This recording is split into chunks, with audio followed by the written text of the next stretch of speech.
കഥ തുടരുന്നു. തൻ്റെ ജൂനിയർ ഒരു പീറ ഡിവൈഎസ്പി. ഇയാൾ തന്നെ അറസ്റ്റ് ചെയ്യാൻ പോവുകയാണോ? ജി കൃഷ്ണമൂർത്തി ഒരു നിമിഷം പകച്ചുപോയി. മിസ്റ്റർ അലക്സാണ്ടർ, ഞാൻ നിങ്ങളുടെ സീനിയർ ഓഫീസറാണ്, കൃഷ്ണമൂർത്തി ഓർമ്മിപ്പിച്ചു. അതൊക്കെ സാറ് യൂണിഫോം അണിഞ്ഞു വരുമ്പോൾ. വേശ്യയുടെ മുന്നിൽ വെച്ച് അതൊന്നും എൻ്റെ അടുത്ത് പറഞ്ഞിട്ട് പ്രയോജനമില്ല. വേശ്യ? റസിയയുടെ അണപ്പല്ലുകൾ ഞെരിഞ്ഞു. കോൺസ്റ്റബിൾ തങ്കമ്മ അവളെ രൂക്ഷമായി നോക്കി. എന്നോട് സഹകരിക്കാൻ സാറിന് ബുദ്ധിമുട്ടില്ലെന്ന് കരുതുന്നു. അലക്സാണ്ടർ റിവോൾവർ കൈവിരലുകൾക്കിടയിലിട്ട് കറക്കി. അയാളുടെ മുഖമടച്ച് ഒന്ന് കൊടുക്കാനുള്ള ആവേശമുണ്ടായിരുന്നു കൃഷ്ണമൂർത്തിക്ക്. പക്ഷേ എല്ലാം ക്ഷമിച്ച് ഇവിടെ സംയമനം പാലിക്കുന്നതാണ് ഉചിതം. സാറിങ്ങോട്ട് നീങ്ങി നിൽക്കണം. ജിയെ റസിയയുടെ അരികിലേക്ക് നീക്കി നിർത്തിയിട്ട് അലക്സാണ്ടർ തങ്കമ്മയെ നോക്കി. തങ്കമ്മേ, ഒരു കോൺസ്റ്റബിളിനും ഇതുപോലെ ഒരു ഭാഗ്യം ഉണ്ടായിട്ടില്ല, ഇനി ഉണ്ടാവുകയുമില്ല. താൻ ഇവളുടെ ഒരു കയ്യിൽ നിന്നും വിലങ്ങഴിച്ച് ജി സാറിൻ്റെ കൈകളുമായി ചേർത്ത് ബന്ധിച്ചേര്. തങ്കമ്മ പിന്നിൽ നിന്നും മുന്നോട്ടെടുത്തു. ജി അമ്പരപ്പിൽ ഡിവൈഎസ്പിയെ നോക്കി. അലക്സാണ്ടർ, നിങ്ങളിത് എന്തിനുള്ള പുറപ്പാടാണ്? അയാൾ വല്ലാത്ത ഭാവത്തിൽ ഒന്ന് ചിരിച്ചു. എന്താ സാർ, ഏതെങ്കിലും ഹോട്ടൽ റെയ്ഡ് ചെയ്യുന്ന അവസരത്തിലായിരുന്നെങ്കിൽ ഇതുപോലെ 2 പേരെ കിട്ടിയാൽ നമ്മൾ എന്ത് ചെയ്യുമായിരുന്നു? അതിൽ കൂടുതലൊന്നും ഞാനും ഇപ്പോൾ ചെയ്യുവാൻ ഉദ്ദേശിക്കുന്നില്ല. കുറ്റവാളി പോലീസ് ഉദ്യോഗസ്ഥനായതുകൊണ്ട് ചെയ്തു പോയ തെറ്റ് അങ്ങനെയല്ലാതെ ആകുമോ? ഒരു സാധാരണ പൗരന് കിട്ടുന്ന പരിഗണന പോലും പോലീസ് ഓഫീസർക്ക് കിട്ടരുത് എന്ന ചിന്താഗതിക്കാരനാണ് ഞാൻ. കോൺസ്റ്റബിൾ തങ്കമ്മ റസിയയുടെ ഇടത് കൈയിൽ നിന്നും വിലങ്ങഴിച്ചു. അത് ജിയുടെ വലത് കൈയുമായി ചേർക്കാൻ ഭാവിച്ചപ്പോൾ അരിശത്തോടെ അദ്ദേഹം കൈ പിൻവലിച്ചു. പിന്നെ തങ്കമ്മയെ രൂക്ഷമായി നോക്കി. സാർ, എനിക്ക് സമയം വളരെ കുറവാണ്, അലക്സാണ്ടർ ഓർമ്മിപ്പിച്ചു. താങ്കൾ ആ കൈ അങ്ങോട്ട് നീട്ടിയാട്ടെ. ഞൊടിയിടയിൽ കൃഷ്ണമൂർത്തി അലക്സാണ്ടറുടെ കയ്യിലെ റിവോൾവർ തട്ടിക്കളഞ്ഞിട്ട് അയാളുടെ മുഖം ലാക്കാക്കി ആഞ്ഞടിച്ചു. ഇത് അയാൾ ഒരിക്കലും പ്രതീക്ഷിച്ചിരുന്നതല്ല. തീക്കട്ടയിൽ ഉറുമ്പരിക്കുന്നോടാ എന്നല്ലറിക്കൊണ്ട് കൃഷ്ണമൂർത്തി വീണ്ടും മുന്നോട്ട് കുതിച്ചു. 2ാമത്തെ അടി അലക്സാണ്ടർ തടഞ്ഞു. അതേ നിമിഷത്തിൽ തന്നെ അയാളുടെ കാൽമുട്ട് ഒരു ഇടിമിന്നൽ പോലെ കൃഷ്ണമൂർത്തിയുടെ നാഭിയിൽ പതിഞ്ഞു. വല്ലാത്തൊരു നിലവിളിയോടെ കൃഷ്ണമൂർത്തി പിടഞ്ഞുപോയി. അലക്സാണ്ടർ ബലമായി അദ്ദേഹത്തിൻ്റെ വലത് കൈ പിടിച്ച് വിലങ്ങിൽ കുരുക്കി. തറയിൽ വീണ തൻ്റെ റിവോൾവർ എടുത്തു. തുടർന്ന് റസിയയുടെ സാധനങ്ങൾ തിരികെ ബാഗിൽ വെച്ചു. നടക്കു പുറത്തേക്ക്. അലക്സാണ്ടർ, എന്നെ നാണം കെടുത്തരുത്, കൃഷ്ണമൂർത്തി കേണു. രജിസ്റ്റർ ചെയ്ത തൊലിയുള്ള സാറിന് എന്തോന്ന് നാണക്കേട്. പെട്ടെന്ന് എന്തോ ഓർത്തിട്ട് അന്നവണ്ണം അലക്സാണ്ടർ കിടക്കയിൽ നിന്നും ഒരു ബെഡ്ഷീറ്റ് വലിച്ചെടുത്തു. അത് നടുവെ വലിച്ചു കീറി. കാര്യമറിയാതെ മറ്റുള്ളവർ ചുളിഞ്ഞ നെറ്റിയോടെ നിന്നു. തൽക്കാലം ഞങ്ങൾ അറസ്റ്റ് ചെയ്ത് കൊണ്ടുപോകുന്നത് ആരെയാണെന്ന് മറ്റാരും അറിയേണ്ട, പറഞ്ഞുകൊണ്ട് അലക്സാണ്ടർ ബെഡ്ഷീറ്റിൻ്റെ ഓരോ പാളി കൊണ്ട് ഇരുവരുടെയും ശിരസ് മൂടിക്കെട്ടി. പിന്നെ അലക്സാണ്ടറും തങ്കമ്മയും ചേർന്ന് അവരുടെ കൈ പിടിച്ചുകൊണ്ട് പുറത്തേക്ക് നടന്നു. സമയം 10:40. കായംകുളം. റെയിൽവേ ഉദ്യോഗസ്ഥർ പോലീസ് സ്റ്റേഷനിലേക്ക് ഒരു മെസ്സേജ് നൽകി. ഇവിടെ പ്ലാറ്റ്ഫോറത്തിൻ്റെ ഒരൊഴിഞ്ഞ മൂലയിൽ ആളില്ലാത്ത ഒരു വലിയ പെട്ടിയിരിക്കുന്നു. പെട്ടിയുടെ ചില ഭാഗങ്ങളിൽ സുഷിരങ്ങളുണ്ട്. പെട്ടിക്കുള്ളിൽ എന്തോ ജന്തുക്കളുടെ കീ ശബ്ദം കേൾക്കാം. തലസ്ഥാനത്ത് നിന്നും എലികളെക്കുറിച്ചുള്ള മെസ്സേജ് ലഭിച്ചിരുന്നതിനാൽ ഈ പെട്ടിക്കുള്ളിൽ അവറ്റകൾ തന്നെയാണോ എന്ന് റെയിൽവേ പോലീസിന് സംശയം. മിനിറ്റുകൾക്കുള്ളിൽ സർക്കിൾ ഇൻസ്പെക്ടറുടെ നേതൃത്വത്തിലുള്ള പോലീസ് സേന അവിടെ എത്തിച്ചേർന്നു. പെട്ടി കസ്റ്റഡിയിലെടുത്തു. പരിപൂർണമായും സുരക്ഷിതമായ ഒരു ഡെത്ത് വെച്ചാണ് ഡോക്ടർമാരുടെ സാന്നിധ്യത്തിൽ പെട്ടി തുറന്നത്. അവർ ഞെട്ടിപ്പോയി. 100 കണക്കിന് എലികൾ. ഇവയെല്ലാം ന്യൂമോണിക് പ്ലേഗ് ബാധിച്ചവയായിരിക്കുമെന്ന് അവർക്കറിയാമായിരുന്നു. പെട്ടിയുടെ ഉടമസ്ഥനെ പോലീസ് റെയിൽവേ സ്റ്റേഷനിലും പരിസരത്തും ആകെ തപ്പി. പക്ഷേ കണ്ടുകിട്ടിയില്ല. തിരുവനന്തപുരം. സമയം 10:42. ശ്രീധർ ജുവലറിക്ക് മുന്നിൽ ഒരു മാരുതി കാർ ബ്രേക്കിട്ടു. അതിൽ നിന്നും മുഖത്തിൻ്റെ പകുതി ഭാഗം മറച്ചു കെട്ടിയ 4 പേർ ചാടിയിറങ്ങി. ഒരു മനുഷ്യൻ്റെ കയ്യിൽ സാമാന്യ വലിയ പെട്ടിയും മറ്റ് 3 പേരുടെ കൈകളിൽ യന്ത്രത്തോക്കുകളും ഉണ്ടായിരുന്നു. ചില്ലുവാതിന് നേരെ അവർ കുതിച്ചെടുക്കുമ്പോൾ തൊട്ടുമുന്നിൽ തടസ്സം സൃഷ്ടിച്ച വാച്ചർക്ക് നേരെ ഒരുവൻ തോക്കു തിരിച്ചു. മാറിൽ വെടിയുണ്ടകളേറ്റ് അയാൾ ആടിക്കുഴഞ്ഞ് തറയിൽ വീണു. അവർ വാതിൽ തള്ളി തുറന്ന് അകത്തെത്തി. സാമാന്യ തിരക്കുണ്ടായിരുന്നു കടയിൽ. തോക്കുധാരികളെ കണ്ട് ജനങ്ങൾ ഭയന്നു. ജീവൻ വേണമെന്നുള്ളവർ പുറത്തേക്ക് പോകൂ, അവർ കൽപ്പിച്ചു. അത് കേൾക്കാത്ത താമസം സെയിൽസ്മാൻമാർ ഉൾപ്പെടെയുള്ളവർ ചില്ലുവാതിൽ തള്ളി തുറന്ന് പുറത്തേക്ക് പാഞ്ഞു. നിമിഷങ്ങൾക്കുള്ളിൽ കടയുടമയും ഏതാനും ജീവനക്കാരും മാത്രം അവശേഷിച്ചു. കടയുടമ പോലീസിന് ഫോൺ ചെയ്യാൻ വേണ്ടി റിസീവർ എടുത്തതേയുള്ളൂ. അപ്പോഴേക്കും ഒരുവൻ ഫോൺ വലിച്ചു പറിച്ച് തറയിലെറിഞ്ഞു. ഇനിയുള്ളവരാരും ഞങ്ങളുടെ അനുവാദം കൂടാതെ ചലിക്കരുത്. പറഞ്ഞതും ആഭരണങ്ങൾ വെച്ചിരിക്കുന്ന ചില്ലലമാരകൾക്ക് നേരെ വെടിയുണ്ടകൾ ചീറി. ഗ്ലാസ് പാളികൾ ചിതറി വീണു. യാതൊരു ഭീതിയും കൂടാതെ അവർ സ്വർണ്ണാഭരണങ്ങൾ പെട്ടിയിൽ വാരി നിറച്ചു. വീണ്ടും കാണാം, കടയുടമയോട് പറഞ്ഞിട്ട് വേഗം പുറത്തു വന്ന് വാനിൽ കയറി. അത് റോഡിലേക്കിറങ്ങി. കടയുടമ നെഞ്ചിൽ കൈ അമർത്തിക്കൊണ്ട് പിന്നോട്ട് മറിഞ്ഞു. സമയം 10:45. ഗവർണർ രാമലിംഗത്തിൻ്റെ ഓഫീസ്. തൻ്റെ ക്യാബിനിൽ നിന്നും പുറത്തിറങ്ങുക പോലും ചെയ്യാതെ അദ്ദേഹം അവിടെ തന്നെ കാത്തിരിക്കുകയാണ്. അഥവാ തൈമൂർ അലിക്ക് എന്തെങ്കിലും ദയ തോന്നി തൻ്റെ മകളെ തിരിച്ചു വിട്ടാലോ? വീണ്ടും വിളിക്കാമെന്നാണ് അയാൾ പറഞ്ഞിരിക്കുന്നത്. അയാളുടെ കോളിന് വേണ്ടി അദ്ദേഹം കാതോർത്തു. അതിനിടെ 2 തവണ DGPയുമായി ഫോണിൽ വിളിച്ചിരുന്നു. എന്തു വന്നാലും ഡിവൈഎസ്പി അലക്സാണ്ടർ തങ്ങളുടെ കുഞ്ഞുങ്ങളെ അയാൾ പറഞ്ഞിരിക്കുന്ന 3.5 മണിക്കൂറുകൾക്കുള്ളിൽ തന്നെ തിരികെ എത്തിക്കും എന്നാണ് DGPയുടെ അഭിപ്രായം. എന്തായാലും തനിക്കതങ്ങോട്ട് വിശ്വസിക്കാൻ കഴിയുന്നില്ല. ജോസഫ് ചാക്കോയ്ക്കാണെങ്കിൽ അലക്സാണ്ടറിൽ അമിത വിശ്വാസവുമാണ്. അതുകൊണ്ടാണല്ലോ ആഭ്യന്തരമന്ത്രിയെ പോലും പട്ടാപ്പകൽ വെടിവെച്ചു കൊന്ന കൊടും ഭീകരൻ തൈമൂർ അലിയുടെ കേസ് ഡിവൈഎസ്പിയെ ഏൽപ്പിച്ചിരിക്കുന്നത്. അതും ഉയർന്ന പോലീസ് ഉദ്യോഗസ്ഥന്മാരെ മാറ്റി നിർത്തിയിട്ട്. ചില നാടകങ്ങളിലും സിനിമയിലുമൊക്കെ കാണുന്നത് പോലെ ഡിവൈഎസ്പി പ്രവർത്തിച്ചു കളയും എന്ന് DGP കരുതുന്നുണ്ടാവും.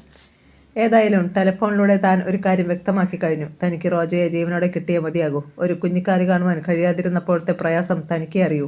എത്ര പള്ളികളിലും അമ്പലങ്ങളിലും നേർച്ചകൾ നേർന്നു, ഭജനമിരുന്നു. ആറ്റുനോറ്റുണ്ടായ കുഞ്ഞ്. അവളെ ഏതായാലും രാജ്യത്തിനു വേണ്ടി ബലിയാടാക്കുവാൻ താൻ ഒരുക്കമല്ല. ബന്ദികളെ മോചിപ്പിച്ചിട്ടായാലും തനിക്ക് മകളെ തിരിച്ചു കിട്ടണം. ഫോൺ ശബ്ദിച്ചു. ചിന്തകളിൽ നിന്ന് ഞെട്ടിയുണർന്ന രാമലിംഗം പെട്ടെന്ന് റിസീവർ എടുത്തു.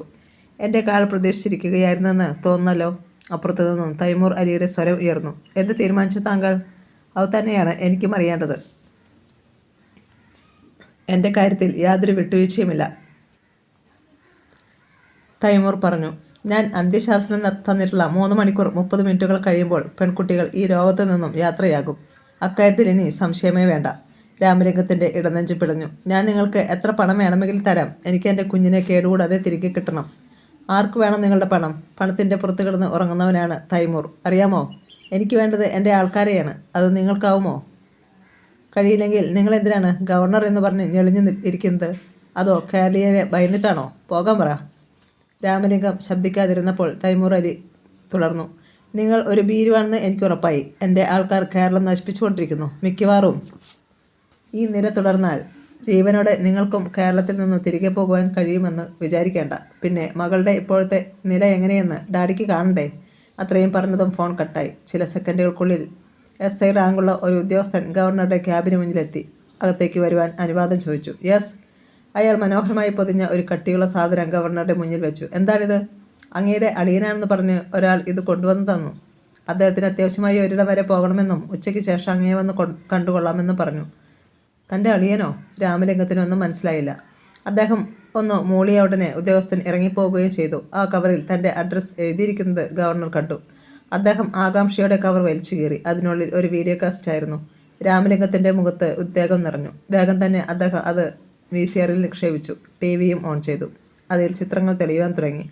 അദ്ദേഹത്തിൻ്റെ നെഞ്ച് പിടച്ചു. പൊടുന്നനെ ക്ലോസപ്പിൽ ഒരു മുഖം കണ്ടു. അദ്ദേഹം കിടുങ്ങി. റോജ, തൻ്റെ പൊന്നുമോൾ. പിന്നെ അവളെ മുഴുവനായി കാണിച്ചു. കൈകൾ മുകളിലേക്ക് ഉയർത്തി എവിടെയോ ബന്ധിച്ചിരിക്കുകയാണ്. 2 പേർ ആ മുറിയിലേക്ക് കയറി വരികയാണ്. അവർ റോജയുടെ വസ്ത്രങ്ങൾ വലിച്ചഴിക്കുവാൻ തുടങ്ങി. അവൾ പ്രതിഷേധിക്കുന്നുണ്ട്, നിലവിളിക്കുന്നുണ്ട്. പക്ഷേ ആ കശ്മലന്മാർ അതൊന്നും ചെവിക്കൊള്ളുന്നേയില്ല. അവളുടെ വസ്ത്രങ്ങൾ ഓരോന്നായി അവർ കീറി എറിഞ്ഞുകൊണ്ടിരുന്നു. TV-യിൽ നിന്ന് തൈമൂറിൻ്റെ ശബ്ദമുയർന്നു. മിസ്റ്റർ രാമലിംഗം, ഇതുവരെയും ഞാൻ നിങ്ങളുടെ പുത്രിയുടെ കന്യാകത്വം നഷ്ടപ്പെടുത്തിയിട്ടില്ല. എന്നെ അനുസരിക്കാത്ത പക്ഷം ഞാൻ ഇനി ആദ്യം ചെയ്യാൻ പോകുന്നത് അതായിരിക്കും. തൻ്റെ കണ്ണുകളിൽ ഇരുൾ നിറയുന്നത് രാമലിംഗം അറിഞ്ഞു. തപ്പിത്തടഞ്ഞ് റിമോട്ട് കൺട്രോൾ എടുത്ത് TV ഓഫ് ചെയ്തു. സമയം 10:50. IG കൃഷ്ണമൂർത്തിയെയും റസിയെയും വഹിച്ചുകൊണ്ടുള്ള പോലീസ് ജീപ്പ് രഹസ്യ സങ്കേതത്തിലെത്തി. കൂടെയുള്ളവർ പോലും അറിഞ്ഞില്ല റസിയുടെ കൂടെ അറസ്റ്റിലായ പുരുഷൻ ആരെന്ന്. ജീപ്പിൽ നിന്നിറങ്ങി അകത്തേക്ക് കൊണ്ടുവന്ന ഇരുവർക്കും അലക്സാണ്ടർ ഓരോന്ന് കൊടുത്തു. ഇരുവരും മുന്നോട്ട് വീഴ്ച വീണു. അലക്സാണ്ടർ അവരുടെ ശിരസിൽ ചുറ്റിയിരുന്ന ബെഡ്ഷീറ്റുകൾ വലിച്ചു മാറ്റി. ഇരുവരും തറയിൽ നിന്നും എണീറ്റു. അയാൾ അവരുടെ വിലങ്ങുകൾ അഴിച്ചുമാറ്റി. IG-യുടെ കണ്ണുകളിൽ അഗ്നി എരിഞ്ഞു. അലക്സാണ്ടർ അത് അവഗണിച്ചു കളഞ്ഞു. തങ്കമ്മ റസിയയെ ഒറ്റുനോക്കി. മാലി സുരക്ഷാ സേനയിലെ ഇൻസ്പെക്ടറല്ലേ? കേരള പോലീസിൻ്റെ ചില പ്രധാന മുറകളുണ്ടല്ലോ, അതൊക്കെ ഒന്ന് പ്രയോഗിച്ചു നോക്കാം. തത്ത പറയുന്നത് പോലെ പറയും സാർ. തങ്കമ്മയുടെ കയ്യിൽ കിട്ടിയിട്ടുള്ള പ്രതികളൊന്നും ഇതുവരെ സത്യങ്ങൾ പറയാതിരുന്നിട്ടില്ല. 15 മിനിറ്റിന് മുമ്പ് തന്നെ ഇവളുടെ നാവിൽ നിന്നും രഹസ്യങ്ങൾ പുറത്തു വരും. ഓക്കെ, നടക്കടി ഇൻസ്പെക്ടറെ അങ്ങോട്ട്. തങ്കമ്മ അവളെ മുന്നോട്ട് തള്ളി. അവൾ പ്രതിഷേധിച്ചു. പക്ഷേ തങ്കമ്മ തൻ്റെ തനി സ്വഭാവം പുറത്തെടുത്തപ്പോൾ അനുസരിക്കാതിരിക്കാൻ മാലി സുരക്ഷാ സേനയിലെ ഇൻസ്പെക്ടർക്ക് കഴിഞ്ഞില്ല. കോൺസ്റ്റബിൾ തങ്കമ്മ മാലി സുരക്ഷാ സേനയിലെ ഇൻസ്പെക്ടറെയും കൊണ്ട് ആ രഹസ്യ സംഘത്തിൻ്റെ ഒരു മുറിയിലെത്തി. തങ്കമ്മയോടൊപ്പം റെയ്ഡ് സമയത്തുണ്ടായിരുന്ന വനിതാ കോൺസ്റ്റബിളും ഒപ്പം ചെന്നു. ആ വാതിലങ്ങ് അടച്ചേര് സുമതി, തങ്കമ്മ പറഞ്ഞു. പിന്നെ റസിയോട് പറഞ്ഞു. DYSP സാർ പറഞ്ഞതോ നീയും കേട്ടതാണല്ലോ. 15 മിനിറ്റിനുള്ളിൽ എൻ്റെ ചോദ്യങ്ങൾക്കെല്ലാം സത്യസന്ധമായ ഉത്തരം തരണം. റസിയെ കത്തുന്ന ഒരു നോട്ടം അവൾക്ക് സമ്മാനിച്ചു. എന്താണീ നോക്കി പേടിപ്പിക്കുകയാണോ? തങ്കമ്മ പുച്ഛിച്ചു. വേണ്ട വേണ്ട, അതൊന്നും എൻ്റെ അടുത്ത് ചിലവാകില്ല. വാതിലടച്ച് സുമതിയും എത്തി. ഇനി നമുക്ക് കാര്യത്തിലേക്ക് കിടക്കാം. നീ യഥാർത്ഥത്തിൽ കേരളത്തിലെത്തിയത് എന്തിനാണ്? റസിയ മിണ്ടിയില്ല. ദേ, മിണ്ടാതിരിക്കുന്നത് എനിക്കിഷ്ടമല്ല. റസിയ തങ്കമ്മയുടെ മുഖമടിച്ച് ഒരു ആട്ടാട്ടി. നീ എൻ്റെ നാവിൽ നിന്നും ഒന്നും കേൾക്കാൻ പോകുന്നില്ലടി. കോൺസ്റ്റബിൾ തങ്കമ്മയുടെ മുഖം ചുവന്നു. നീയല്ല നിന്റെ അമ്മയെ കൊണ്ട് പറയിപ്പിക്കാനുള്ള പണി ഈ തങ്കമ്മയ്ക്കറിയാം കേട്ടോടി എന്ന് പറഞ്ഞതും തങ്കമ്മ ഒറ്റയടി. ഹോട്ടൽ മുറിയിൽ വെച്ച് ഇവൾ തൻ്റെ കയ്യിൽ പിടിച്ച് മുറുക്കിയതിൻ്റെ വേദന അപ്പോഴും ഉണ്ടെന്ന് തോന്നി തങ്കമ്മയ്ക്ക്. ഇപ്പോഴും റസിയ തിരിച്ചടിക്കുമെന്ന് തോന്നി തങ്കമ്മയ്ക്ക്. പക്ഷേ അവൾ പ്രതികരിച്ചതേയില്ല.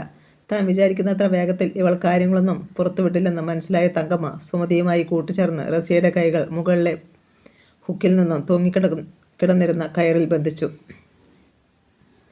പിന്നെ കയർ അല്പം കൂടി വലിച്ചുയർത്തിയപ്പോൾ റസിയയുടെ കൈകൾ പൂർണ്ണമായും മുകളിലേക്കായി. തങ്കമ്മ ടേപ്പ് റെക്കോർഡ് ഓൺ ചെയ്തു. നിനക്ക് സത്യം പറയാമൊഴി? പറ്റില്ല. തങ്കമ്മ ടേപ്പ് റെക്കോർഡ് ഓഫാക്കി. നീ സത്യം പറയുമ്പോൾ മതിയല്ലോ ഇതിൻ്റെ ആവശ്യം. തങ്കമ്മ അവളുടെ കണ്ണുകളിലേക്ക് ഉറ്റുനോക്കി. നിനക്ക് ഞങ്ങൾക്ക് ഉള്ളതിൽ കൂടുതൽ വല്ലതും ഉണ്ടോയെന്ന് നോക്കട്ടെ പറഞ്ഞതും അവൾ റസിയയുടെ നൈറ്റി കടലാസ് പോലെ വലിച്ചു കീറി എറിഞ്ഞു. ഹോ! റസിയ പുളഞ്ഞുപോയി.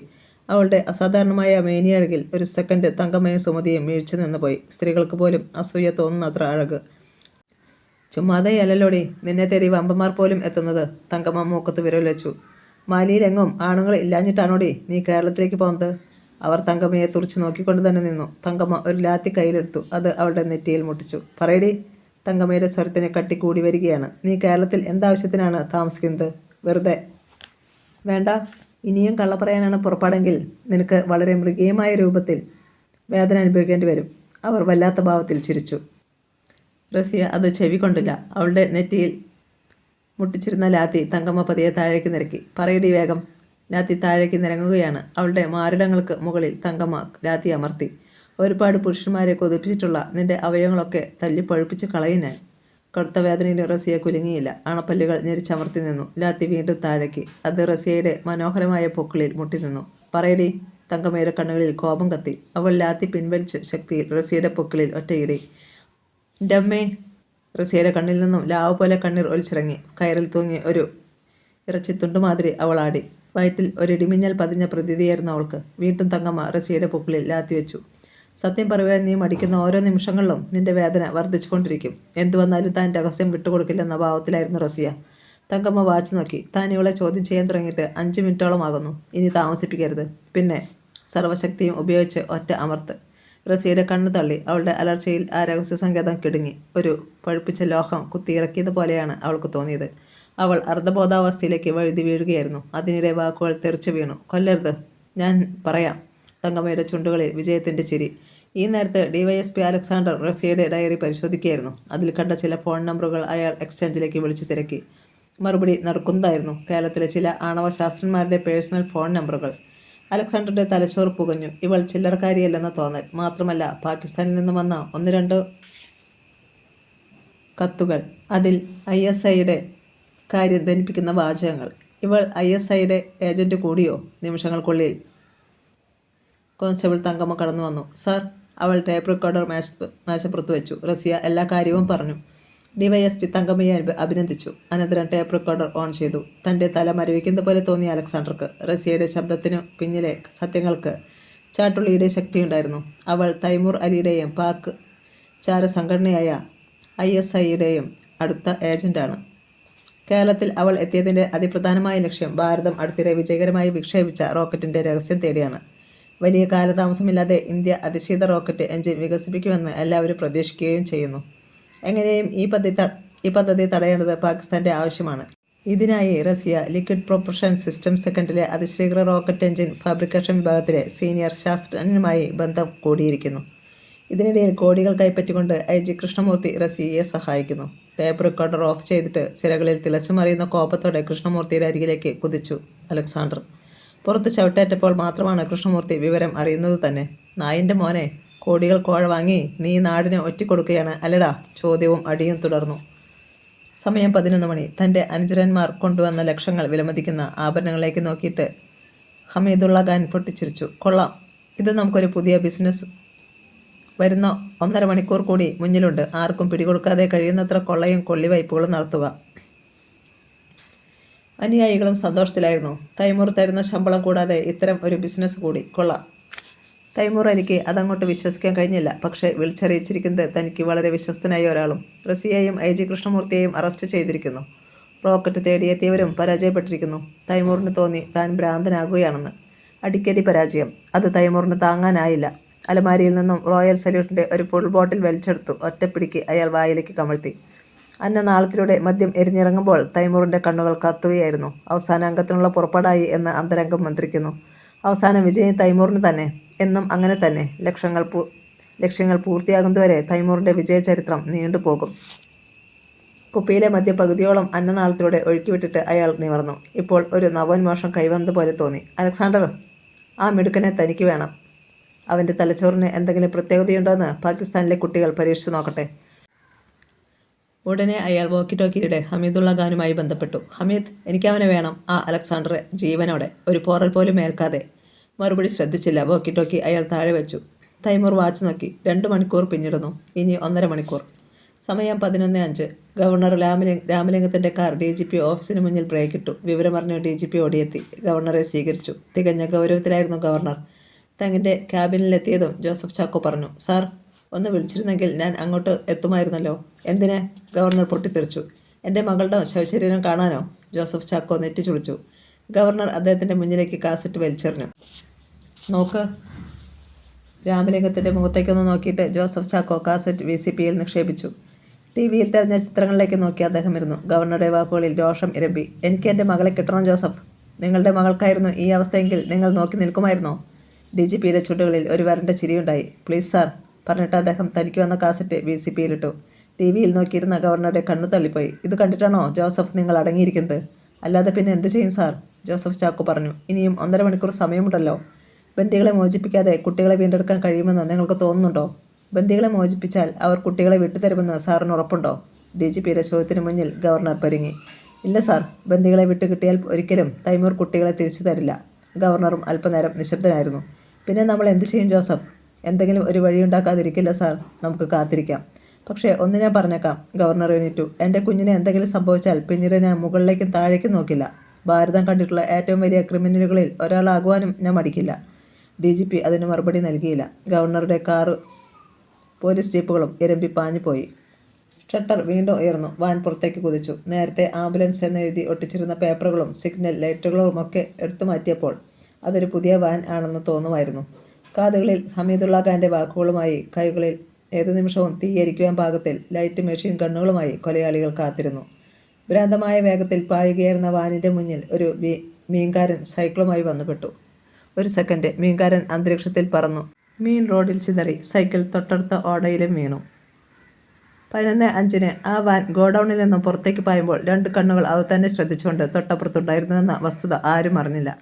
CI ബെഞ്ചമിൻ, ഓപ്പറേഷൻ തൈമൂറിന് DYSP അലക്സാണ്ടർ രൂപം കൊടുത്ത സ്ക്വാഡിലുള്ള ബെഞ്ചമിൻ തന്നെ. രഹസ്യ താവളത്തിൽ നിന്നും പുറത്തേക്ക് വന്ന ബെഞ്ചമിൻ ഈ ഗോഡൌണിനെ കുറിച്ച് അറിഞ്ഞത് ഹൈവേ പെട്രോളിംഗ് സെക്ഷനിലുള്ള ഒരു പോലീസുകാരനിൽ നിന്നാണ്. വളരെ കാലമായി ഉപയോഗിക്കാതെ കിടന്നിരുന്ന ആ ഗോഡൌണിൻ്റെ ഷട്ടർ പലതവണ ഉയരുകയും താഴുകയും ചെയ്യുന്നത് സമീപവാസികൾ കണ്ടത്രേ. ഓരോ തവണയും അതുവഴി പുറത്തേക്ക് പോകുന്നത് ഓരോ വാഹനമായിരിക്കും. ഈ സംഗതി ആ പോലീസുകാരൻ അറിഞ്ഞത് മിനിറ്റുകൾക്ക് മുമ്പാണ്. പ്ലേഗ് ബാധിച്ച എലി ഭീഷണിയുള്ളതിനാലാണ് ആ വിവരം അപ്പോൾ തന്നെ ഹൈവേ പോലീസുകാരൻ ബെഞ്ചമിന് കൈമാറിയത്. ബെഞ്ചമിൻ നേരെ ഗോഡൌണിനടുത്തേക്ക് പോരുകയായിരുന്നു. ഷട്ടർ ഉയർന്ന് വാൻ പുറത്തേക്ക് പാഞ്ഞപ്പോൾ ഷട്ടർ താഴ്ന്നു കണ്ടിട്ട് ബെഞ്ചമിൻ നേരെ ബൈക്കിനടുത്തേക്ക് നടന്നു. വാനിൻ്റെ പിന്നാലെ ബൈക്കും കുതിച്ചു പാഞ്ഞു. വാൻ മീൻകാരനെ ഇടിപ്പിച്ച് തെറിപ്പിക്കുന്നത് അയാളും കണ്ടു. പക്ഷേ അവിടെ ബൈക്ക് നിർത്തി മീൻകാരനെ രക്ഷിക്കാൻ അയാൾക്ക് കഴിഞ്ഞില്ല. കാരണം ശത്രുക്കൾ രക്ഷപ്പെടും എന്നത് തന്നെ. അല്പദൂരം പോയി കഴിഞ്ഞപ്പോൾ വാനിനുള്ളിൽ ഇരുന്നവർ ബെഞ്ചമിനെ കണ്ടു കഴിഞ്ഞു. അതാ ഒരു പോലീസുകാരൻ, ഒരുവൻ പറഞ്ഞു കഴിഞ്ഞപ്പോഴേക്കും 4 തോക്കുകളുടെ ബാരലുകൾ ബെഞ്ചമിന് നേരെ തിരിഞ്ഞു കഴിഞ്ഞിരുന്നു. കരിച്ചു കളഞ്ഞേക്കാം. വരട്ടെ, ഒരാൾ വിലക്കി. അവൻ നമ്മളെ പിന്തുടരുകയാണോ എന്ന് നോക്കാം. ഉടനെ അവർ വാൻ സ്ലോ ചെയ്തു. ബെഞ്ചമിന് അവരുടെ തന്ത്രം മനസ്സിലായി. അയാൾ അവരെ ശ്രദ്ധിക്കാതെ തന്നെ വാനിനെ ഓവർടേക്ക് ചെയ്തു പോയി. പാവം, ഒരുത്തൻ പറഞ്ഞു. നമ്മളെ തിരഞ്ഞു പോകുകയായിരിക്കും. ഇവിടെ വെച്ച് ഇവനെ കൊന്നാൽ നമ്മുടെ ലക്ഷ്യം തെറ്റും. അത് വേണ്ട, കുറെ കൂടി ആൾക്കാർ ഉള്ളയിടം നോക്കാം. അവർ ഉദ്ദേശം 2 കിലോമീറ്ററിൽ കൂടി മുന്നോട്ട് പോയി കാണും. പെട്ടെന്ന് അത് കണ്ടു. ഒരു രാഷ്ട്രീയ പാർട്ടിയുടെ നേതൃത്വത്തിൽ മനുഷ്യത്തുടൽ എന്ന പരിപാടി. എരിപൊരിയുന്ന വെയിലാണ്. മനുഷ്യർ തോളോട് തോൾ ചേർന്ന് പരസ്പരം കൈച്ചുറ്റി നിൽക്കുക. 1/2 മണിക്കൂർ സമയത്തേക്കാണ് തുടൽ. ഈ പരിപാടി കൊള്ളാം, കൊലയാളികളിൽ ഒരാൾ പറഞ്ഞു. അനന്തരം ഡ്രൈവർക്ക് നിർദ്ദേശം നൽകി. കഴിയുന്നത്ര വേഗതയിലാണ് വാൻ പായേണ്ടത്. കാരണം 5 യന്ത്ര തോക്കുകളാണ് അവരെ ലക്ഷ്യം വയ്ക്കുന്നത്. ഒരാൾക്ക് ഒരു തോക്കിൽ നിന്നും ഒരു വെടിയുണ്ട മതി. വാൻ ഹൈവേയിൽ പ്രവേശിച്ചു. നേതാക്കന്മാരാണ് തുടക്കത്തിൽ. ഇവിടെ മുതൽ തുടങ്ങിക്കളയാം. 5 തോക്കിൻ കുഴലുകളും ഗ്ലാസുകൾക്കിടയിലൂടെ പുറത്തേക്ക് നീണ്ടു. ഡ്രൈവർ ആക്സിലേറ്റർ ഞെരിച്ചു. ചക്രങ്ങൾ വായുവിൽ കറങ്ങി. യന്ത്രത്തോക്കുകളിൽ നിന്നും ഇടതടവില്ലാതെ വെടിയുണ്ടകൾ ചീറി. മനുഷ്യത്തുടൽ നഷ്ടമായിക്കൊണ്ടിരുന്നു. റോഡിൽ നെടുകയും കുറുകയും മൃതദേഹങ്ങൾ വീണു. കൊലയാളികൾ അട്ടഹസിച്ചു. തോക്കിൻ്റെ മുന്നിൽ നിന്നും ആർക്കും രക്ഷപ്പെടാൻ കഴിഞ്ഞില്ല. ഒരു ഇടവഴിയിലൂടെ CI ബെഞ്ചമിൻ പാഞ്ഞെത്തി. അയാൾ വാനിൻ്റെ പിന്നാലെ പാഞ്ഞു. ഒരു തോക്ക് ബൈക്കിനു നേരെ തിരിഞ്ഞു. അതിൻ്റെ മുൻചക്രം ചിതറിപ്പോയി. ബൈക്ക് പാളി. അത് ചരിഞ്ഞ് മുന്നോട്ട് നീങ്ങി. പെട്രോൾ ടാങ്കിലും വെടിയേറ്റിരുന്നു. പെട്രോൾ റോഡിൽ പടർന്നു. ബെഞ്ചമിൻ റോഡിലൂടെ ഉരുണ്ടു. അയാളുടെ മാംസവും രക്തവും റോഡിൽ ഉരഞ്ഞു ചേർന്നു. തോക്കുകൾ ഒഴിഞ്ഞു തുടങ്ങി. പെട്ടെന്ന് വാൻ വെട്ടിത്തിരിഞ്ഞ് മറ്റൊരു വഴിക്ക് പോയി. നോക്കത്താ ദൂരത്തോളം മൃതദേഹങ്ങൾ ബാക്കിയായി. ബെഞ്ചമിൻ ഒരു വിധാനം എണീറ്റു. അയാൾക്ക് ഒരടി പോലും മുന്നോട്ട് നീങ്ങുവാൻ കഴിയാത്ത അവസ്ഥയായിരുന്നു. സൈറൻ ഇട്ടുകൊണ്ട് ഒരു പോലീസ് ജീപ്പ് പാഞ്ഞു വന്നു. അയാൾ കൈ കാണിച്ചു നിർത്തി. പിന്നെ അതിലുണ്ടായിരുന്ന വയർലെസ്സിലൂടെ DYSP അലക്സാണ്ടറുമായി ബന്ധപ്പെട്ടു. കൊലയാളികളെക്കുറിച്ചും അവരുടെ താവളത്തെക്കുറിച്ചും വ്യക്തമാക്കി. പോലീസ് സേന വളരെ വേഗം സജ്ജമായി നിന്നു. അവർ ഓരോ ചൂടുകൾ മുന്നോട്ട് വെച്ചു. പെട്ടെന്ന് അതുവരെ നിശബ്ദമായി കിടന്നിരുന്ന ട്രക്കിന് ജീവൻ വെച്ചു. ലൈറ്റുകൾ തെളിച്ചുകൊണ്ട് ഒറ്റ വരവായിരുന്നു അത് മുന്നോട്ട്. അപ്രതീക്ഷിതം. പതറിപ്പോയി പോലീസ്. ട്രക്കിന് മുന്നിൽ നിന്നും പോലീസുകാർ ഓടിമാറി. കൊലയാളികളുടെ യന്ത്രത്തോക്കുകളിൽ നിന്നും തീയുണ്ടകൾ ഉതിർന്നു. നിരവധി പോലീസുകാർ വെടിയേറ്റ് വീണു. ബാക്കിയുള്ളവർ തിരിച്ചും വെടിവെച്ചു. അലക്സാണ്ടർ അവിടെ കിടന്നിരുന്ന പഴയ കാറിന് പിന്നിൽ മറഞ്ഞു. അടുത്ത സെക്കൻഡിൽ ആ കാറിൽ വെടിയുണ്ടകളുടെ വർഷം തന്നെയായിരുന്നു. ട്രക്ക് മതിൽ തകർന്ന ഭാഗത്തേക്കാണ് പോകുന്നതെന്ന് അലക്സാണ്ടർ അറിഞ്ഞു. ശത്രുക്കൾ രക്ഷപ്പെടുന്നു. അലക്സാണ്ടർ നടുങ്ങി. ഞൊടിയിടയിൽ അയാൾ ഒരു ബോംബ് കൂടി വലിച്ചെടുത്തു. ട്രക്കിനെ ഉന്നം വെച്ച് ആ ബോംബ് നീട്ടിയെറിഞ്ഞു. ട്രക്കിന്റെ പിൻഭാഗത്തുകൂടി ആ ബോംബ് കൊലയാളികളുടെ ഇടയിലേക്ക് തന്നെ ചെന്നു വീണു. അടുത്ത സെക്കൻഡിൽ ആ പ്രദേശമാകെ നടുക്കുന്ന ഒരു സ്ഫോടനം ഉയർന്നു. കൊലയാളികൾ ട്രക്കിനോടൊപ്പം ചിന്നിച്ചിതറി. വായുവിലൂടെ ഒരു മെഷീൻ ഗൺ പറന്നു പോകുന്നത് അലക്സാണ്ടർ കണ്ടു. തേളിന്റെ രൂപം പച്ചക്കുത്തിയ ഒരു കൈ അയാളുടെ മുന്നിൽ വന്നു വീണു. തൈമൂർ അലിയുടെ ചിഹ്നം. ട്രക്ക് ഒരു അഗ്നിവലയമായി കഴിഞ്ഞിരുന്നു. പോലീസുകാർ അത് നോക്കി നിന്നു. അലക്സാണ്ടറും അവിടേക്കെടുത്തു. ഈ അവസരത്തിൽ ക്യാബിൻ തകർത്തുകൊണ്ട് ചുട്ടുപോലെ കത്തിയായിരുന്ന ഒരു മനുഷ്യൻ അവർക്ക് മുന്നിലേക്ക് എടുത്തു ചാടി. കയ്യിൽ യന്ത്രത്തോക്ക്. അയാളുടെ വസ്ത്രങ്ങൾ മുക്കാലും കത്തിയെരിഞ്ഞിരുന്നു. ശരീരത്തിലെ മാംസം ചോര കലർന്ന് ഇരുന്നു തുടങ്ങുന്നു. ഹമീദുള്ള ഖാൻ അയാളായിരുന്നത്. DYSPക്ക് നേരെ അയാൾ തോക്കുയർത്തി. ഈ കാഴ്ച കണ്ട് മരവിച്ചു നിൽക്കുകയായിരുന്നു പോലീസ്. പെട്ടെന്ന് ഒരു പോലീസുകാരൻ ഉണർന്ന് പ്രവർത്തിച്ചു. ഹമീദിന്റെ കാതിനുള്ളിലൂടെ ഒരു വെടിയുണ്ട പാഞ്ഞുപോയി. യന്ത്രത്തോക്ക് കയ്യിൽ നിന്ന് വഴുതി. ജയ് തൈമൂർ. അയാളുടെ നാവിൽ നിന്നും അവസാനത്തെ അക്ഷരങ്ങൾ ചിതറി വീണു. ഹമീദുള്ള ഖാൻ മുന്നോട്ട് മറിഞ്ഞു. DYSP അലക്സാണ്ടർ രഹസ്യ സങ്കേതത്തിൽ നിന്നും പുറത്തേക്ക് പോയി കഴിഞ്ഞപ്പോൾ കസേരയിൽ ബന്ധനസ്ഥനായിരുന്ന AG കൃഷ്ണമൂർത്തി ശിരസിളക്കി. വാതിൽക്കൽ തോക്കും പിടിച്ചുകൊണ്ട് ഒരു പോലീസുകാരൻ നിൽക്കുന്നു. അയാളുടെ മുഖത്ത് പുച്ഛഭാവം. കൃഷ്ണമൂർത്തി അണപ്പല്ല് ഞെരിച്ചു. ഇതുവരെ തനിക്കുണ്ടായിരുന്ന കംപ്ലീറ്റ് ഇമേജ് നഷ്ടപ്പെട്ടിരിക്കുന്നു. ഇവിടെ നിന്നും തന്നെ രക്ഷിക്കുവാൻ ആരുമില്ല. ശേഷിച്ച കാലം ജയിലിൽ കഴിയാം. അതോർത്തപ്പോൾ തന്നെ കൃഷ്ണമൂർത്തി കിടുങ്ങിപ്പോയി. താൻ എത്ര പേരെ ജയിലിലേക്ക് അയക്കുവാൻ കാരണക്കാരനായിരിക്കുന്നു. നിരപരാധികളും അല്ലാത്തവരും. അവർക്കിടയിലേക്ക് താൻ എത്തപ്പെട്ടാലത്തെ അവസ്ഥയെക്കുറിച്ച് ചിന്തിക്കുക പോലും വേണ്ട. തന്നെ പച്ചയ്ക്ക് കടിച്ച് കീറിക്കളയും ആ ചെറ്റകൾ. എന്നാലും ആ കുത്തിച്ചുമോൾ റസിയ താൻ നടത്തിയ കാര്യങ്ങളെല്ലാം അപ്പടെ വിളിച്ചു പറഞ്ഞല്ലോ. ഹോട്ടലിൽ നിന്നും അലക്സാണ്ടർ ബലമായി തന്നെ കടത്തിക്കൊണ്ട് പോരുകയായിരുന്നു എന്ന് സ്ഥാപിക്കാൻ കഴിയുമായിരുന്നു. അതിനുവേണ്ട കള്ളങ്ങളൊക്കെ മനസ്സിൽ കരുപിടിപ്പിച്ചുകൊണ്ടിരിക്കുമ്പോഴാണ് അവളെല്ലാം തുലച്ചു കളഞ്ഞത്. ഈ കെട്ടുകളൊക്കെ ഒന്ന് അഴിച്ചിരുന്നെങ്കിൽ ആദ്യം അവളെ തട്ടാമായിരുന്നു, പിന്നീട് അലക്സാണ്ടറെയും. അവർ രണ്ടുപേരും ഇല്ലാതെയായി കഴിഞ്ഞാൽ തൻ്റെ ഒരു രോമത്തിൽ പോലും പിന്നീട് ഒരുത്തനും തൊടാൻ കഴിയുമായിരുന്നില്ല. കൃഷ്ണമൂർത്തി ഒരിക്കൽ കൂടി വാതിൽക്കൽ നിൽക്കുന്ന കോൺസ്റ്റബിളെ നോക്കി. പിന്നെ അധികാരസ്വരത്തിൽ വിളിച്ചു, എടോ ഇവിടെ വാ. IG-യുടെ വിളി വാതിൽക്കൽ നിന്നിരുന്ന കോൺസ്റ്റബിൾ അവഗണിച്ചു കളഞ്ഞു. എടോ, നിന്നെ തന്നെയാണ് വിളിച്ചത്. കൃഷ്ണമൂർത്തി പല്ലു കടിച്ചു. കോൺസ്റ്റബിൾ തിരിഞ്ഞു നോക്കി. എന്താ? താനിങ് വന്നേ പറയട്ടെ. വേണ്ട, അലക്സാണ്ടർ സാർ വരുമ്പോൾ എന്താണെന്ന് വെച്ചാൽ അങ്ങോട്ട് പറഞ്ഞാൽ മതി. അയ്യടാ, ഈ പട്ടി ആരടാ? ഞാൻ പറയുന്നതാണ് നീ കേൾക്കേണ്ടത്. അല്ലെങ്കിൽ ഞാൻ ഇവിടെ നിന്നും പുറത്തിറങ്ങി കഴിയുമ്പോൾ നീ സർവീസിലുണ്ടായിരിക്കില്ല. പുറത്തിറങ്ങിയെങ്കിലല്ലേ അത് നടക്കുമെന്ന് തോന്നുന്നില്ല. കൃഷ്ണമൂർത്തി നിശബ്ദനായി. തനിക്കുണ്ടായിരുന്ന റാങ്ക് കാണിച്ചൊന്നും ഇയാളെ വിരട്ടാൻ കഴിയില്ല. ഇവിടെ തന്ത്രമാണ് വേണ്ടത്.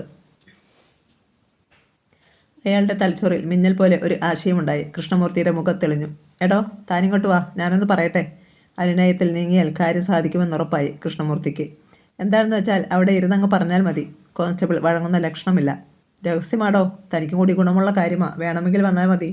കോൺസ്റ്റബിൾ നെറ്റി ചുളിച്ചു. ചുറ്റുപാടും ശ്രദ്ധിച്ചു. പരിസരത്തെങ്ങും ആരുമില്ലെന്ന് ഉറപ്പുവരുത്തി. പിന്നെ മെല്ലെ കൃഷ്ണമൂർത്തിയുടെ അരികിലേക്ക് ചുവടുകൾ വെച്ചു. എന്താ? കൃഷ്ണമൂർത്തി കോൺസ്റ്റബിളിൻ്റെ കണ്ണുകളിലേക്ക് ഉറ്റുനോക്കിക്കൊണ്ട് തിരക്കി. തനിക്ക് പണം വേണോ? കോൺസ്റ്റബിൾ കണ്ണുമിഴിച്ചു. എന്താ ചോദിച്ചത്? തനിക്ക് പണം വേണോ എന്ന്. 10 ലക്ഷം രൂപ. കോൺസ്റ്റബിൾ സ്തബ്ധനായി. 10 ലക്ഷം രൂപ? തനിക്കൊരിക്കലും സ്വപ്നം കാണാൻ കഴിയാത്ത അത്ര പണം. താൻ എത്ര കൊല്ലം സർവീസിൽ കിടന്ന് ചരിച്ചാലും അതിൻ്റെ 10-1 പോലും കിട്ടത്തില്ലടോ, കൃഷ്ണമൂർത്തി പ്രോത്സാഹിപ്പിച്ചു. കോൺസ്റ്റബിളിൻ്റെ കണ്ണുകളിൽ അസാമാന്യ തിളക്കം. അയാൾ വീണു കഴിഞ്ഞുവെന്ന് കൃഷ്ണമൂർത്തിക്ക് ഉറപ്പായി. നീ ചെയ്യേണ്ട ജോലി എന്നെയൊന്ന് അഴിച്ചുവിടുക എന്നതാണ്. ആ പെണ്ണിനെ തട്ടിയേച്ച് ഞാൻ തിരിച്ചു വന്ന് ഇതേപോലെ ഇവിടെ ഇരുന്ന് തരാം. സാർ, അത് എല്ലാം കണ്ണടച്ച് തുറക്കുന്ന നേരത്തിനുള്ളിൽ കഴിയുമടോ. താൻ വെറുതെ പരിഭ്രമിക്കേണ്ട കാര്യമൊന്നുമില്ല. വേഗം അലക്സാണ്ടർ എത്തിച്ചേരും മുമ്പ്. അപ്പോൾ പണം? താൻ പറയുന്ന നിമിഷത്തിൽ തൻ്റെ അരികിലെത്തും. ഇപ്പോൾ വേണോ? ഞാൻ ഫോൺ ചെയ്യാം. ഇവിടെ കൊണ്ടുവന്നു തരും. ഇവിടെയോ? അത് വേണ്ട സാർ. എങ്കിൽ എവിടെ വെച്ച് വേണമെന്ന് താൻ തീരുമാനിക്കുക. കോൺസ്റ്റബിൾ ഒന്നുകൂടി ചുറ്റുപാടും ശ്രദ്ധിച്ചിട്ട് IG കൃഷ്ണമൂർത്തിയെ ബന്ധനത്തിൽ നിന്നും മോചിപ്പിച്ചു. പക്ഷേ കസേരയിൽ നിന്നും എണീറ്റയുടനെ അയാൾ ചെയ്തത് കോൺസ്റ്റബിളിൻ്റെ താടിയിൽ ആഞ്ഞിടിക്കുകയായിരുന്നു. എന്നെ രക്ഷപ്പെടുത്തുന്നതിനും നിനക്ക് കൈക്കൂലി വേണം അല്ലടാ? കോൺസ്റ്റബിൾ പതറിപ്പോയി.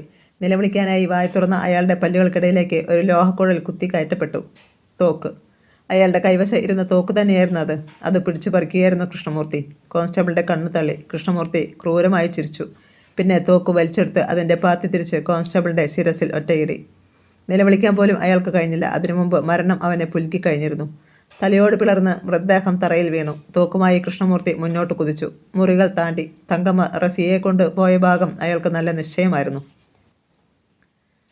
പിന്നിൽ പാദപതന ശബ്ദം കേട്ട് തങ്കമ്മ നടുങ്ങിത്തിരിഞ്ഞു. വന്യമായ ഭാവത്തിൽ തോക്ക് ചൂണ്ടി നിൽക്കുന്ന ഏജിയെ കണ്ട് അവൾ കിടുങ്ങിപ്പോയി. എന്നെ ആദ്യമായും അവസാനമായും വിലങ്ങണിയിച്ചവളല്ലേ നീ? അതുകൊണ്ട് നിനക്ക് ഞാൻ വെടിയുണ്ട കൊണ്ട് ഒരു അവാർഡ് തന്നു കളയാം. തങ്കമ്മയ്ക്ക് പ്രതികരിക്കാൻ കഴിയും മുമ്പ് വെടി പൊട്ടിക്കഴിഞ്ഞിരുന്നു. ഇടനെഞ്ചിൽ ഒരു ദ്വാരം വീണു. അതുവഴി ചോര ചീറ്റി. തങ്കമ്മയുടെ അലർച്ച ആ സങ്കടത്തിൽ മുഴങ്ങി. കാറ്റ് പിടിച്ച മരം കണക്കെ തങ്കമ്മ ആടിക്കുഴഞ്ഞ് തറയിലേക്ക് വീണു. തൊട്ടപ്പുറത്തെ മുറിയിലുണ്ടായിരുന്ന റസിയ അയാളെ കണ്ടപ്പോൾ അവൾക്ക് ഉത്സാഹമായി. സാർ, എന്നെ കൂടി രക്ഷിക്കൂ. നിന്നെ രക്ഷിക്കുവാൻ മാത്രമാണ് ഞാൻ വന്നിരിക്കുന്നത്. എന്നേക്കുമായി രക്ഷിക്കാൻ. അവളുടെ നെറ്റി ചുളിഞ്ഞു. സാർ പറയുന്നത് നീ മനസ്സിൽ വിചാരിച്ചത് തന്നെ. റസിയയുടെ കണ്ണുകളിൽ ഭീതി ഉരുണ്ടുകൂടി. നിനക്ക് എൻ്റെ കാര്യം മറച്ചു വയ്ക്കാമായിരുന്നു. പക്ഷേ ചെയ്തില്ല. കൃഷ്ണമൂർത്തിയെ ചതിക്കുന്നവർക്ക് മാപ്പില്ല. അയാൾ തോക്ക് ചൂണ്ടി. Good bye. പക്ഷേ നിറയൊഴിക്കാൻ കഴിയും മുമ്പ് മറ്റൊരു വെടി പൊട്ടി. കൃഷ്ണമൂർത്തിയുടെ വലത് കൈപ്പത്തി ചിതറി. തോക്ക് തെറിച്ചു. അയാൾ ഞെട്ടിത്തിരിഞ്ഞു. കയ്യിൽ നിന്നും രക്തത്തുള്ളികൾ ഇറ്റ് വീണു. പിന്നിൽ റിവോൾവർ ചൂണ്ടി നിൽക്കുന്ന SI സത്യരാജ്. എടാ! കോപത്തോടെ കൃഷ്ണമൂർത്തി ഓടിച്ചെന്നു. ചലിക്കരുത്! സത്യരാജ് അലറി. നിങ്ങളുടെ വലത് കൈപ്പത്തി പോലെ നിങ്ങളുടെ തലച്ചോറും ചിതറിത്തെറിപ്പിക്കുവാൻ ഞാൻ മടിക്കില്ല. അയാളുടെ കണ്ണുകളിലെ അപകടകരമായ ആ ഭാവം കൃഷ്ണമൂർത്തി വായിച്ചു. സത്യരാജ് പറഞ്ഞതുപോലെ ചെയ്യുവാൻ മടിക്കില്ലെന്ന് അയാൾക്കുറപ്പായി. സത്യരാജ്, മാറി നിൽക്ക്. It is my order. അത് കേട്ട് ഉച്ചത്തിൽ ചിരിച്ചുപോയി സത്യരാജ്. നിങ്ങളിപ്പോൾ IG പോയിട്ട് ഒരു തെരുവ് തണ്ടിയുടെ വില പോലും ഇല്ലാത്തവനാണ് മിസ്റ്റർ കൃഷ്ണമൂർത്തി. തോക്ക് അയാളുടെ നെറ്റിയിൽ മുട്ടിച്ചിട്ട് ഒരു വന്യമൃഗത്തിൻ്റെ ഭാവത്തിൽ സത്യരാജ് മുരണ്ടു. നിങ്ങളെക്കാൾ വലിയ ഒരു കൊലയാളിയാകുവാൻ എനിക്കും മടിയൊന്നുമില്ല. അതുകൊണ്ട് നേരത്തെ ഇരുന്ന മുറിയിലേക്ക് നടക്ക്. അനുസരിക്കാതിരിക്കുവാൻ കൃഷ്ണമൂർത്തിക്ക് കഴിയുമായിരുന്നില്ല. സമയം 11:30. മുഖ്യമന്ത്രി അടിയന്തരമായി വിളിച്ചതനുസരിച്ച് DGP ജോസഫ് ചാക്കോ അദ്ദേഹത്തിൻ്റെ ഓഫീസിലെത്തി. ഞാൻ എന്തൊക്കെയാടോ ഈ കേൾക്കുന്നത് എന്ന് ചോദിച്ചുകൊണ്ടാണ് ചീഫ് മിനിസ്റ്റർ സംസാരിച്ചു തുടങ്ങിയത് തന്നെ. എന്താണ് മറുപടി പറയേണ്ടതെന്നറിയാതെ ജോസഫ് ചാക്കോ ഒരു നിമിഷം പതറി. പിന്നെ പറഞ്ഞു. കൊലയാളികളെ കണ്ടെത്തി സാർ. പക്ഷേ ജീവനോടെ ആരെയും കസ്റ്റഡിയിലെടുക്കാൻ കഴിഞ്ഞില്ല. നല്ല കാര്യം. നിരപരാധികളെ വെടിവെച്ച് കൊന്നിട്ട് അവരായിരുന്നു കൊലപാതകികൾ എന്ന് പറഞ്ഞാൽ മതിയല്ലോ. മൃതദേഹങ്ങൾ സംസാരിക്കാത്തതുകൊണ്ട് നിങ്ങൾ പറയുന്നതെല്ലാം സത്യങ്ങളും ആയിരിക്കുകയും ചെയ്യും. ഇതങ്ങനെയല്ല സാർ. കൊലയാളികൾ പാകിസ്ഥാൻ തീവ്രവാദികൾ ആണെന്ന് തെളിഞ്ഞു കഴിഞ്ഞു. തൈമൂർ അലിയുടെ അനുചരന്മാർ. നിങ്ങളുടെ മകളെയും മറ്റും മോചിപ്പിക്കുവാൻ എന്തു മാർഗം സ്വീകരിച്ചു? അന്വേഷണം DYSP അലക്സാണ്ടറെ ഏൽപ്പിച്ചിരിക്കുകയാണ്. ആ അഹങ്കാരിയെയോ? ചീഫ് മിനിസ്റ്റർ നെറ്റി ചുളിച്ചു. വേറെ സീനിയർ ഉദ്യോഗസ്ഥന്മാരെ ആരെയും ഇതിന് കിട്ടിയില്ലേ? അലക്സാണ്ടർ സമർത്ഥനും ജോലിയോട് 100% കൂറു പുലർത്തുന്നവനുമാണ്. മറ്റാരെയും എനിക്കത്രയും വിശ്വാസമില്ല. ഏതാനും മിനിറ്റുകൾക്ക് മുമ്പാണ് മാലിക്കാരിയും പാകിസ്ഥാൻ്റെ ചാരപ്രവർത്തകയുമായ ഒരുവളയോടൊപ്പം AG കൃഷ്ണമൂർത്തിയെ അലക്സാണ്ടർ കസ്റ്റഡിയിലെടുത്തത്. കോടികൾ കോഴ വാങ്ങി അയാൾ നമ്മെ ഒറ്റിക്കൊടുത്തുകൊണ്ടിരിക്കുകയായിരുന്നു. ചീഫ് മിനിസ്റ്റർക്കും വിശ്വാസയോഗ്യമായ ഒരു കേന്ദ്രത്തിൽ നിന്നും ഈ റിപ്പോർട്ട് കിട്ടിയിരുന്നു. പക്ഷേ അതറിയാത്ത ഭാവത്തിലായിരുന്നു അദ്ദേഹം. കാരണം AG കൃഷ്ണമൂർത്തിയും അയാളും വളരെ നല്ല ടേംസിലായിരുന്നു. ഇതിപ്പോൾ മനുഷ്യ തുടൽക്കാരെ കൂട്ടക്കൊല ചെയ്തത് ഈ സർക്കാർ കൂടി അറിഞ്ഞുകൊണ്ടാണെന്നേ നാളെ പ്രതിപക്ഷക്കാർ പറയൂ. അതിനെന്ത് ചെയ്യാനാവും നമുക്ക്? സത്യം എന്തായാലും സത്യം തന്നെയാണല്ലോ. തീവ്രവാദികളെ പോലീസ് കണ്ടെത്തുകയും ചെയ്തു. പത്രമാധ്യമങ്ങൾ അതൊക്കെ എഴുതുമല്ലോ. അതെങ്ങനെ? മാധ്യമങ്ങൾ എനിക്കെതിരല്ലേ? ജോസഫ് ചാക്കോ മറുപടി പറഞ്ഞില്ല. കാരണം പത്രക്കാരെയും മറ്റും മുഖ്യമന്ത്രി ഒരുപാട് ചീത്ത പറയാറുള്ളതാണ്. തൈമൂർ അലിയുടെ മുന്നറിയിപ്പിൻ്റെ സമയം എപ്പോഴാണ് അവസാനിക്കുക? ഇനി 1 മണിക്കൂർ. അതിനുള്ളിൽ അയാളെ തകർക്കാമെന്ന് നിങ്ങൾ കരുതുന്നുണ്ടോ? ഉണ്ട്. കടലിൽ അന്വേഷണത്തിൽ പോയ എയർഫോഴ്സിൻ്റെ ഹെലികോപ്റ്റർ ഇനിയും തിരികെ എത്തിയിട്ടില്ലെന്ന് അല്പം മുമ്പ് അറിഞ്ഞു. കൺട്രോൾ റൂമിൽ വല്ലാത്തൊരു സ്ഫോടന ശബ്ദം കേട്ടുപോലും. തൈമൂർ ഹെലികോപ്റ്റർ തകർത്തിരിക്കുമെന്ന് ജോസഫ് ചാക്കോയ്ക്ക് തോന്നി. തൈമൂർ അലി കുറേ നേരം നിശബ്ദനായിരുന്നു. കരയിൽ നിന്നും കിട്ടിയ വിവരങ്ങൾ അയാളെ തളർത്തുവാൻ പറ്റിയതായിരുന്നു. തൻ്റെ വലം കൈയായിരുന്ന ഹമീദുള്ള ഖാനും മറ്റു ആൾക്കാരും തെരുവ് പട്ടികളെ പോലെ കത്തിയെറിഞ്ഞു. അതിനർത്ഥം തൈമൂർ വീണ്ടും തോറ്റിരിക്കുന്നു എന്നാവും. കേരളത്തിലെ പോലീസ് നായ്ക്കൾ ആഹ്ലാദിക്കുകയും തൈമൂറിനെ തോൽപ്പിച്ചുകൊണ്ടിരിക്കുകയാണെന്ന്. പക്ഷേ തൻ്റെ സിരകളിൽ ഒരു തുള്ളി രക്തം അവശേഷിക്കുന്നിടത്തോളം കാലം തൈമൂർ തോൽക്കില്ല. തൈമൂറിനെ തോൽപ്പിക്കാൻ ഇനി മറ്റൊരാൾ ജനിക്കണം. തൈമൂറിന് തുല്യം തൈമൂർ മാത്രം. വേണ്ടി വന്നാൽ ഈ കപ്പൽ താൻ കേരളത്തിൻ്റെ ഏതെങ്കിലും ഒരു കോണിൽ അടുപ്പിക്കും. പിന്നീട് കേരളത്തിലെ തെരുവുകളിലൂടെ ചോരച്ചാലുകൾ ഒഴുക്കും. എന്തായാലും ഇനി 1.5 മണിക്കൂർ കൂടിയുണ്ടല്ലോ. അവരുടെ കളി എവിടം വരെ നീളും എന്നുകൂടി ഒന്നറിയാമല്ലോ. തൈമൂർ അലി ചിന്തിച്ചിരുന്നു. രഹസ്യസങ്കേതത്തിൽ ഡിവൈഎസ്പി അലക്സാണ്ടർ തളർന്നിരുന്നു. ഇനി എന്ത് ചെയ്യണമെന്ന് യാതൊരു രൂപവും അയാൾക്കുണ്ടായിരുന്നില്ല. അയാൾ വാച്ച് നോക്കി. സമയം 11:40. ഇനി 3/4 മണിക്കൂർ കൂടി കൂട്ടിയാൽ മതി. അതിനുള്ളിൽ താൻ എങ്ങനെ കടലിലെ ആ കപ്പലിൽ നിന്നും പെൺകുട്ടികളെ മോചിപ്പിക്കും? തൻ്റെ ജീവൻ കൊടുത്തിട്ടായാലും അവരെ രക്ഷപ്പെടുത്തുമെന്ന് ജോസഫ് ചാക്കോ സാറിന് വാക്കുകൊടുക്കുകയും ചെയ്തതാണ്. ആ ഒരു വിശ്വാസത്തിൻ്റെ പേരിലാണ് അദ്ദേഹം കഴിയുന്നതും. അലക്സാണ്ടർ തുടരെ സിഗരറ്റുകൾ പുകച്ചു തള്ളിക്കൊണ്ടിരുന്നു. തൻ്റെ തലച്ചോറ് ശൂന്യമാണെന്ന് അയാൾക്ക് തോന്നിത്തുടങ്ങി. കണക്കുകൂട്ടലുകൾ പിഴയ്ക്കുന്നു. എന്തു വേണം? പൊടുന്നനെ ഫോൺ ശബ്ദിച്ചു. അപ്പുറത്ത് SI സത്യരാജ് ആയിരുന്നു. ഞാൻ ഉടനെ വരാം. അത്രയും പറഞ്ഞിട്ട് അയാൾ റിസീവർ വെച്ചു. പിന്നെ പെട്ടെന്ന് പുറത്തേക്ക് കുതിച്ചു. ജീപ്പ് സ്റ്റാർട്ടായി. നിലയില്ലാത്ത വെള്ളത്തിൽ പതിച്ചയാൾക്ക് ഒരു വൈക്കോൽ തുരുമ്പ് കിട്ടുന്ന പ്രതീതിയായിരുന്നു അപ്പോൾ അലക്സാണ്ടർക്ക്. സ്റ്റാച്യു ജംഗ്ഷനിൽ ജീപ്പ് വെട്ടിത്തിരിഞ്ഞു. തൊട്ട് മുന്നിൽ പോയിരുന്ന ചുവന്ന മാരുതി കാർ പോലീസ് ജീപ്പിന് വേണ്ടി വഴിയൊരുക്കി. സദാ തിരക്കേറിയ റോഡ്. ഈസ്റ്റ് ഫോർട്ട് പിന്നിട്ട് അല്പദൂരം കൂടി ജീപ്പ് മുന്നോട്ട് നീങ്ങി. അവിടെ നിന്നും ഇടത്തേക്ക് തിരിഞ്ഞു. അവിടെ കാത്തു നിൽക്കുകയായിരുന്നു SI സത്യരാജും പോലീസുകാരും. എവിടെയാണ്? അലക്സാണ്ടർ തിരക്കി. മുന്നിലെ വളവിന് നേരെ സത്യരാജ് കൈ ചൂണ്ടി. കമോൺ. 2 ജീപ്പുകളും മുന്നോട്ട് നീങ്ങി. അടുത്ത വളവിൽ ഒരു കൂറ്റൻ ഇരുനില കെട്ടിടം. അടഞ്ഞുകിടന്നിരുന്ന ഗേറ്റിന് മുന്നിൽ ജീപ്പുകൾ നിന്നു. ഒരു പോലീസുകാരൻ ഇറങ്ങി ഗേറ്റ് തുറന്നു. ജീപ്പുകൾ പോർച്ചിലേക്ക് കുതിച്ചു കയറി. അവിടെ ഒരു ടാറ്റ എസ്റ്റേറ്റുകാർ കിടപ്പുണ്ടായിരുന്നു. അലക്സാണ്ടർ കോളിംഗ് ബെൽ അമർത്തി. ചില സെക്കൻഡുകൾക്കുള്ളിൽ വാതിൽ തുറക്കപ്പെട്ടു. മുന്നിൽ ഒരു താടിക്കാരൻ. പോലീസ് ഉദ്യോഗസ്ഥന്മാരെ കണ്ട് അയാൾ നടുങ്ങി. വേഗം വാതിൽ വലിച്ചടയ്ക്കാൻ ഒരു ശ്രമം നടത്തി. കഴിഞ്ഞില്ല. അലക്സാണ്ടർ കൈച്ചുരുട്ടി അയാളുടെ മുഖത്ത് ഇടിച്ചു കഴിഞ്ഞിരുന്നു. അയാൾ പിന്നോട്ട് വേച്ചുപോയി. ഡിവൈഎസ്പി അലക്സാണ്ടറും SI സത്യരാജും അകത്തേക്ക് കുതിച്ചു കയറി. പെട്ടെന്ന് മുന്നിലെ ദൃശ്യം കണ്ട് അവർ സ്തംഭിച്ചു നിന്നു. ആ വലിയ കെട്ടിടത്തിൻ്റെ വിസിറ്റിംഗ് റൂമിൽ ഒരു കൂറ്റൻ ഗ്ലാസ് പേടകം. അതിനുള്ളിൽ 100 കണക്കിന് എലികൾ. അവറ്റകൾക്ക് ഇഞ്ചക്ഷൻ നൽകിക്കൊണ്ടിരിക്കുന്ന താടിക്കാരൻ. പോലീസ് ഉദ്യോഗസ്ഥന്മാരെ കണ്ട് അയാൾ നടുങ്ങി എണീറ്റു. അകത്തേക്ക് ഓടുവാൻ ഭാവിച്ചു. അലക്സാണ്ടർ റിവോൾവർ ചൂണ്ടി. Don't move. പക്ഷേ അയാൾ അത് അവഗണിച്ചു. 2ാം നിലയിലേക്ക് കുതിച്ചു കയറി. അലക്സാണ്ടറുടെ കൈവിരൽ ട്രിഗറിൽ അമർന്നു. വെടിയുണ്ടയിൽ നിന്നും ആ മനുഷ്യൻ അത്ഭുതകരമായി തെന്നിമാറി. അലക്സാണ്ടർ പിന്നാലെ പാഞ്ഞു. ആദ്യം തറയിൽ വീണ താടിക്കാരൻ SI സത്യരാജൻ്റെ കൈപ്പിടിയിൽ ഒതുങ്ങിക്കഴിഞ്ഞിരുന്നു. രണ്ടാമൻ 2ാം നിലയിൽ നിന്നും താഴേക്ക് കുതിച്ചു ചാടി. ടാറ്റ എസ്റ്റേറ്റിന് ജീവൻ വച്ചു. കുറേ പൂച്ചട്ടികളെ ഇടിച്ച് തെറിപ്പിച്ചുകൊണ്ട് കാർ പുറത്തേക്ക് പാഞ്ഞു. അലക്സാണ്ടർ ഓടിയെത്തിയപ്പോഴേക്കും കാർ ഗേറ്റ് കടന്നിരുന്നു. ഒട്ടും മടിച്ചില്ല. അയാളും താഴേക്ക് ചാടി. ജീപ്പിൽ കുതിച്ചെത്തി. കാറിന് പിന്നാലെ ജീപ്പും പാഞ്ഞു. വളരെയേറെ അപകടകരമായ ഒരു യാത്രയായിരുന്നു അത്. തിരക്കേറിയ വീതിയിലൂടെ 2 വാഹനങ്ങളും പരമാവധി സ്പീഡിൽ പാഞ്ഞു. മിനിറ്റുകൾക്കുള്ളിൽ കാർ റിവോൾവർ റേഞ്ചിനുള്ളിലായി. റോഡിലെ തിരക്ക് കാരണമായിരുന്നു അത്. അല്ലെങ്കിൽ ആ വാഹനത്തിൻ്റെ ഒപ്പമെത്തുവാൻ ഈ ജീപ്പിന് കഴിയുകയില്ലെന്ന് അലക്സാണ്ടർക്ക് ഉറപ്പുണ്ടായിരുന്നു. ഈസ്റ്റ് ഫോർട്ടിലെ തിരക്കിൽ വാഹനങ്ങൾ രണ്ടും കുടുങ്ങി. മുന്നിൽ ഒരു സിറ്റി സർവീസ് ബസ്സാണ് മാർഗതടസ്സം സൃഷ്ടിച്ചിരിക്കുന്നത്. അലക്സാണ്ടർക്ക് മുന്നിൽ 10ഓളം വാഹനങ്ങളുണ്ട്. അതിനു മുന്നിലാണ് കാർ. ജീപ്പ് നിർത്തിയിട്ട് അയാൾ റിവോൾവർ എടുത്തുകൊണ്ട് മുന്നോട്ട് കുതിച്ചു. ആൾക്കാർ അത്ഭുതത്തോടെ അത് നോക്കി നിന്നു. അലക്സാണ്ടർ അടുത്തെത്തുകയും മുന്നിലെ ട്രാഫിക് ബ്ലോക്ക് മാറി കാർ മുന്നോട്ട് നീങ്ങുകയും ചെയ്തത് ഒരേ നിമിഷത്തിലായിരുന്നു. ഞൊടിയിടയിൽ അയാൾ കാറിൻ്റെ ഒരു ടയർ വെടിവെച്ച് തകർത്തു കളഞ്ഞു. പിന്നെ കാറിൻ്റെ പിന്നിലെ ഗ്ലാസും. അതേ സെക്കൻഡിൽ കാറിനുള്ളിൽ നിന്നും വെടിപൊട്ടി. അലക്സാണ്ടർ താഴേക്ക് കുനിഞ്ഞു. പിന്നിലുണ്ടായിരുന്ന ഒരു കാറിൻ്റെ ഹെഡ്ലൈറ്റ് തകർന്നു. അതിൽ ഉണ്ടായിരുന്നവർ നിലവിളിച്ചു പോയി. ഞൊടിയിടയിൽ കാറിനുള്ളിലുണ്ടായിരുന്ന ആൾ ഇറങ്ങിയോടി. അലക്സാണ്ടർ അലറി. സ്റ്റോപ്പ്. ജനത്തിരക്കേറിയ വെയിറ്റിംഗ് ഷെഡിനുള്ളിലേക്ക് അയാൾ ഊളിയിട്ടു. പിന്നാലെ അലക്സാണ്ടറും. ഡിവൈഎസ്പിക്ക് നിറയൊഴിക്കാൻ കഴിയുമായിരുന്നില്ല. കാരണം മുന്നിൽ ജനങ്ങളാണ്. വെയിറ്റിംഗ് ഷെഡ് പിന്നിട്ടു. റോഡിലൂടെ വാഹനങ്ങളുടെ ഒഴുക്ക്. അയാൾ ചാട്ടുള്ളിക്കണക്കെ അതിനിടയിലൂടെ കുതിച്ചു. വാഹനങ്ങളുടെ ബ്രേക്കുകൾ അലറി. പിന്നാലെ അലക്സാണ്ടറും എത്തി. അയാൾ റോഡിൻ്റെ മറുപുറം കടന്നിരുന്നു. പുത്തരിക്കണ്ട മൈതാനം അപ്പോൾ ഏതോ രാഷ്ട്രീയ പാർട്ടിയുടെ മഹാസമ്മേളനം കഴിഞ്ഞ നിലയിലായിരുന്നു. ഡൽഹിയിൽ നിന്നും സീനിയർ നേതാക്കന്മാർ എത്തിച്ചേർന്നിരുന്നതിനാൽ ആൾക്കാർക്ക് നിൽക്കാൻ പ്രത്യേക വേലികളുണ്ടായിരുന്നു. അതിനുള്ളിലേക്കാണ് താടിക്കാരൻ ഓടിക്കയറിയത്. അത് അയാൾ കാണിച്ച ബുദ്ധിമോശവുമായിരുന്നു. അധിക ദൂരം അയാൾക്ക് മുന്നോട്ട് നീങ്ങുവാൻ കഴിഞ്ഞില്ല. അലക്സാണ്ടറുടെ റിവോൾവറിൽ നിന്നും ചീറിവന്ന വെടിയുണ്ട അയാളുടെ വലതു തോളിൽ തുളച്ചു കയറി. വല്ലാത്തൊരു അലർച്ചയോടെ മുന്നിലെ മുള്ളുവേലിയിൽ ചെന്നിടിച്ച് അയാൾ വീണു. ഇൻസ്പെക്ടർ വേലികൾക്ക് മുകളിലൂടെ കുതിച്ചെത്തുന്നത് അയാൾ കണ്ടു. അയാൾ റിവോൾവർ ചൂണ്ടി. പക്ഷേ അപ്പോഴേക്കും അടുത്ത വെടിയുണ്ട കൈപ്പത്തി തകർത്തു കഴിഞ്ഞിരുന്നു. ഇനി രക്ഷയില്ല. അയാൾ കഴുത്തിൽ കിടന്നിരുന്ന മാലയുടെ ലോക്കറ്റ് കടിച്ചു വിഴുങ്ങി. പിന്നെ കണ്ണുകൾ അടച്ചു. ഡിവൈഎസ്പി അടുത്തെത്തിയപ്പോഴേക്കും അയാളുടെ മൂക്കിലൂടെയും വായിലൂടെയും ചോര ഒഴുകി തുടങ്ങിയിരുന്നു. DGPക്ക് തൈമൂർ അലിയുടെ ഫോൺ. നിങ്ങൾ എന്ത് തീരുമാനിച്ചുവെന്ന് ഇനിയും പറഞ്ഞില്ല. എന്തു പറയണം? അത് തീരുമാനിക്കേണ്ടത് നിങ്ങളാണ്. നിങ്ങളുടെ മകളെ ജീവനോടെ വേണോ അതോ ശവമായിട്ടോ? അതിന് മറുപടി നൽകുവാൻ DGPക്ക് കഴിഞ്ഞില്ല. എനിക്കറിയാം, തൈമൂർ പറഞ്ഞു. നിങ്ങൾക്ക് മകളെ വീണ്ടെടുക്കണമെന്നുണ്ട്. പക്ഷേ ആ അലക്സാണ്ടർ സമ്മതിക്കുന്നില്ല. അതല്ലേ കാര്യം? അല്ല, ജോസഫ് ചാക്കോ പെട്ടെന്ന് സംസാരിച്ചു. തൈമൂർ, എക്കാലവും എല്ലാവർക്കും വിജയിക്കാനാവുമെന്ന് കരുതരുത്. നിങ്ങൾക്കും ഒരു ദോഷ സമയം ഉണ്ടാകും. ഒരു രാഷ്ട്രം വിചാരിച്ചാൽ പോലും അപ്പോൾ നിങ്ങളെ രക്ഷിക്കാൻ കഴിഞ്ഞെന്ന് വരില്ല. ഭീഷണിപ്പെടുത്തുകയാണോ? അല്ല, ഒരു സത്യം പറഞ്ഞുവെന്നേയുള്ളൂ.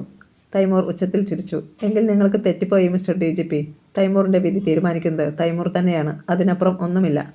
ഒന്ന് നിർത്തി അയാൾ പറഞ്ഞു. 10 മിനിറ്റുകൾക്ക് ശേഷം ഞാൻ വീണ്ടും വിളിക്കും, നിങ്ങളുടെ അന്ത്യവിധി അറിയുവാൻ. അതിനുശേഷം വേണം എനിക്ക് പ്രവർത്തിച്ചു തുടങ്ങാൻ. ഫോൺ ഡിസ്കണക്റ്റായി. ജോസഫ് ചാക്കോയുടെ കണ്ണുകൾ ഭിത്തിയിൽ ഉറപ്പിച്ചിരുന്ന ഗാന്ധിജിയുടെ ഫോട്ടോയിൽ തറഞ്ഞു നിന്നു. ഗവർണർ രാമലിംഗം തീർത്തും നിരാശനാകുകയായിരുന്നു. തൻ്റെ പൊന്നുമോൾ. ഭാര്യ 2 തവണ ഫോൺ ചെയ്ത് തിരക്കിയിരുന്നു. മകൾ എത്തിച്ചേരാൻ വൈകുന്നത് എന്താണ്? ഉച്ചയാകുമ്പോഴേക്കും എത്തിച്ചേരുമെന്ന് പറഞ്ഞ് ഒരുവിധത്തിൽ അവളെ സമാധാനിപ്പിക്കുകയായിരുന്നു താൻ. ഇപ്പോൾ ഒരു പക്ഷേ റോജയെ ആ കശ്മലന്മാർ പിച്ചു ചീന്തിയിട്ടുണ്ടാകും. മിടിക്കുന്ന ഹൃദയത്തോടെ അദ്ദേഹം തളർന്നിരുന്നു. ഇനി 3/4 മണിക്കൂർ. മനസ്സിൽ പുതിയ ചില തീരുമാനങ്ങൾ കൈക്കൊണ്ടു കഴിഞ്ഞിരുന്നു DYSP അലക്സാണ്ടർ. അതനുസരിച്ച് അയാൾ തലസ്ഥാന നഗരിയിലുള്ള തൻ്റെ സുഹൃത്തും സിനിമയിലെ മേക്കപ്പ് മാനുമായ ഒരാളെ വളരെ രഹസ്യമായി തങ്ങളുടെ സങ്കേതത്തിലേക്ക് കൂട്ടിക്കൊണ്ടുപോയ അവസരത്തിലായിരുന്നു DGPയുടെ മെസ്സേജ് വന്നിരുന്നു എന്നറിഞ്ഞത്. അതനുസരിച്ച് മേക്കപ്പ് മാനെ അവിടെ ഇരുത്തിയിട്ട് അയാൾ അപ്പോൾ തന്നെ ജോസഫ് ചാക്കോയുടെ അടുത്തേക്ക് പോയി. ആകാംക്ഷയോടെ ഇരിക്കുകയായിരുന്നു DGP. 11:45 തൈമൂർ തനിക്ക് ഫോൺ ചെയ്ത വിവരം അദ്ദേഹം അയാളോട് പറഞ്ഞു. അലക്സാണ്ടർ ശിരസിളക്കി. ഞാനും ചില തീരുമാനങ്ങൾ കൈക്കൊണ്ടു കഴിഞ്ഞു സാർ. അയാൾ ഇങ്ങോട്ട് ഫോൺ ചെയ്യുന്നതും കാത്ത് കഴിയുകയായിരുന്നു ഞാനും. അയാൾ പറഞ്ഞതിൻ്റെ പൊരുൾ എന്താണെന്ന് DGPക്ക് പിടികിട്ടിയില്ല. ഈ സമയം ഫോൺ ശബ്ദിക്കുകയും ചെയ്തു. അവനായിരിക്കണം. താങ്കൾ ഫോൺ എടുത്തിട്ട് എനിക്ക് സംസാരിക്കാനുണ്ടെന്ന് അയാളോട് പറയുക. DGP റിസീവർ എടുത്തു. പ്രതീക്ഷിച്ചതുപോലെ തന്നെ അപ്പുറത്തു നിന്നും തൈമൂറിൻ്റെ പരുക്കൻ ശബ്ദം കേട്ടു. എന്ത് തീരുമാനിച്ചു മിസ്റ്റർ DGP? ജോസഫ് ചാക്കോ അലക്സാണ്ടറുടെ മുഖത്തേക്ക് ഒന്ന് നോക്കിയിട്ട് പറഞ്ഞു. ഞാൻ പ്രത്യേകിച്ച് ഒന്നും തീരുമാനിച്ചിട്ടില്ല. അലക്സാണ്ടർ ഇവിടെയുണ്ട്. അയാൾക്ക് നിങ്ങളോട് സംസാരിക്കണമെന്ന്. ആ ബസ് സ്റ്റാൻഡിൻ്റെ കയ്യിലേക്ക് റിസീവർ കൊടുക്ക്. DGP പല്ലു ഞെരിച്ചു. തന്നെ തൈമൂർ ബസ് സ്റ്റാൻഡ് എന്ന് വിളിച്ചത് അലക്സാണ്ടറും കേട്ടിരുന്നു. റിസീവർ വാങ്ങി അലക്സാണ്ടർ സംസാരിച്ചു. Yes mister Taimur bus stand. എടാ, എന്താടാ? നിനക്ക് എന്താണ് എന്നോട് പറയാനുള്ളത്? പെൺകുട്ടികളുടെ ശവശരീരങ്ങൾ കടലിൽ കളയണമെന്നോ കരയിൽ എത്തിക്കണമെന്നോ? ഇത് രണ്ടുമല്ല. അഹങ്കാരവും അമിത വിശ്വാസവും അപകടത്തെ വിലയ്ക്ക് വാങ്ങി വയ്ക്കുകയാവും ചെയ്യുന്നതെന്ന്. അത് കേട്ട് തൈമൂർ അലി പൊട്ടിച്ചിരിച്ചു. തൈമൂറിന് സ്വന്തം കഴിവിൽ ആത്മവിശ്വാസവും അഹങ്കാരവുമുണ്ട്. ഗറില്ല പോരാട്ടത്തിൽ ഇന്ന് ലോകത്ത് തൈമൂറിനെ വെല്ലാൻ ഒരുത്തരും കാണില്ല. തൈമൂറും ഒരു സ്റ്റൺ ഗണ്ണും ഉണ്ടെങ്കിൽ നിങ്ങളുടെ ആസ്ഥാനം നിമിഷങ്ങൾക്കുള്ളിൽ ഒരു പിടി ചാരമായി മാറും. പിന്നെ എൻ്റെ കുറേ ആൾക്കാരെ നശിപ്പിച്ചുവെന്ന് വെച്ച് നീ കേമനാവാൻ നോക്കണ്ട. നിൻ്റെ ശിരസിന് മീതയും എപ്പോഴും മരണമുണ്ടെന്ന് കരുതിക്കോളൂ. ഞാനത് പ്രതീക്ഷിക്കുന്നുണ്ട്. നല്ലത്. ആ, എൻ്റെ ആൾക്കാരെ വിട്ടുതരുന്നോ അതോ പെൺകുട്ടികളെ നഷ്ടപ്പെടാൻ തീരുമാനിച്ചോ? അതോ കേരളത്തിലെ ജനങ്ങളെ മുഴുവൻ പ്ലേഗ് മൂലം കൊല്ലുവാനോ? എൻ്റെ നിർദ്ദേശം കിട്ടിയാൽ ഉടനെ എലികളുടെ കൂടുകൾ തുറക്കപ്പെടും. പിന്നെ നിങ്ങളാരും പിടിക്കുന്നിടത്ത് കാര്യങ്ങൾ നിൽക്കില്ല. നമുക്ക് ഒരു ധാരണയിലെത്തിക്കൂടെ? അലക്സാണ്ടർ സൗമ്യനായി തിരക്കി. എങ്ങനെ? നിരപരാധികളായ ആ പെൺകുട്ടികളെ നിങ്ങൾ മോചിപ്പിക്കണം. എന്നിട്ട് പകരം എന്നെ ഞാൻ നിങ്ങൾക്ക് തരാം. തൈമൂർ അലി ചിരിച്ചു. എനിക്ക് തൽക്കാലം ഒരു കാവൽപ്പട്ടിയുടെ ആവശ്യമില്ല അലക്സാണ്ടർ. DYSPയുടെ മുഖത്തേക്ക് രക്തം എരിച്ചു കയറി. പക്ഷേ വാക്കുകളിൽ കഴിയുന്നത്ര സംയമനം പാലിച്ചു. ഞാൻ കാര്യമായിട്ട് പറയുകയാണ് തൈമൂർ. തൈമൂറിന് ഒരേ ഒരു തീരുമാനമേ ഉള്ളൂ. ഞാൻ മുന്നോട്ട് വെച്ച ഉപാധി മാത്രം. പെൺകുട്ടികളെ തിരിച്ചു കിട്ടണമെങ്കിൽ, കേരളത്തിലെ ജനങ്ങൾ പുഴുത്തപ്പട്ടികളെ പോലെ പിടഞ്ഞു വീണു മരിക്കാതിരിക്കണമെങ്കിൽ എൻ്റെ ആൾക്കാരെ റിലീസ് ചെയ്യുക. ഇനി അരമണിക്കൂറേ അവശേഷിക്കുന്നുള്ളൂ എന്ന കാര്യം മറക്കേണ്ട. അലക്സാണ്ടർ നിശബ്ദനായി. ടെൽമി, എനിക്കുടൻ മറുപടി വേണം. ശരി, നിങ്ങളുടെ ആൾക്കാരെ ഞാൻ റിലീസ് ചെയ്യാം. ഇപ്പോഴെങ്കിലും നിങ്ങൾക്ക് നല്ല ബുദ്ധി ഉദിച്ചല്ലോ മിസ്റ്റർ അലക്സാണ്ടർ. അയാളുടെ അഭിപ്രായം കേട്ടുകൊണ്ടിരുന്ന DGP നെറ്റിച്ചുളിച്ചു. അലക്സാണ്ടർ തന്നെയാണിത് പറയുന്നതെന്ന് വിശ്വസിക്കാൻ ജോസഫ് ചാക്കോ പാടുപെട്ടു. നിങ്ങളുടെ ആൾക്കാരെ ഞാൻ എവിടെ എത്തിക്കണം? അലക്സാണ്ടർ വീണ്ടും തിരക്കി. ബീച്ചിന് വടക്കുഭാഗത്ത് കൃത്യം 12:10. അവിടെ ഞങ്ങളുടെ സ്പീഡ് ബോട്ട് എത്തിച്ചേരും. പിന്നെയൊരു കാര്യം, ബോട്ടുമായി വരുന്ന ആളിനെ കസ്റ്റഡിയിൽ എടുക്കാമെന്നൊന്നും വ്യാമോഹിക്കരുത്. ഒറ്റയാൾ പോലും ഞങ്ങളുടെ ആൾക്കാരുടെ കൂടെ വരരുത്.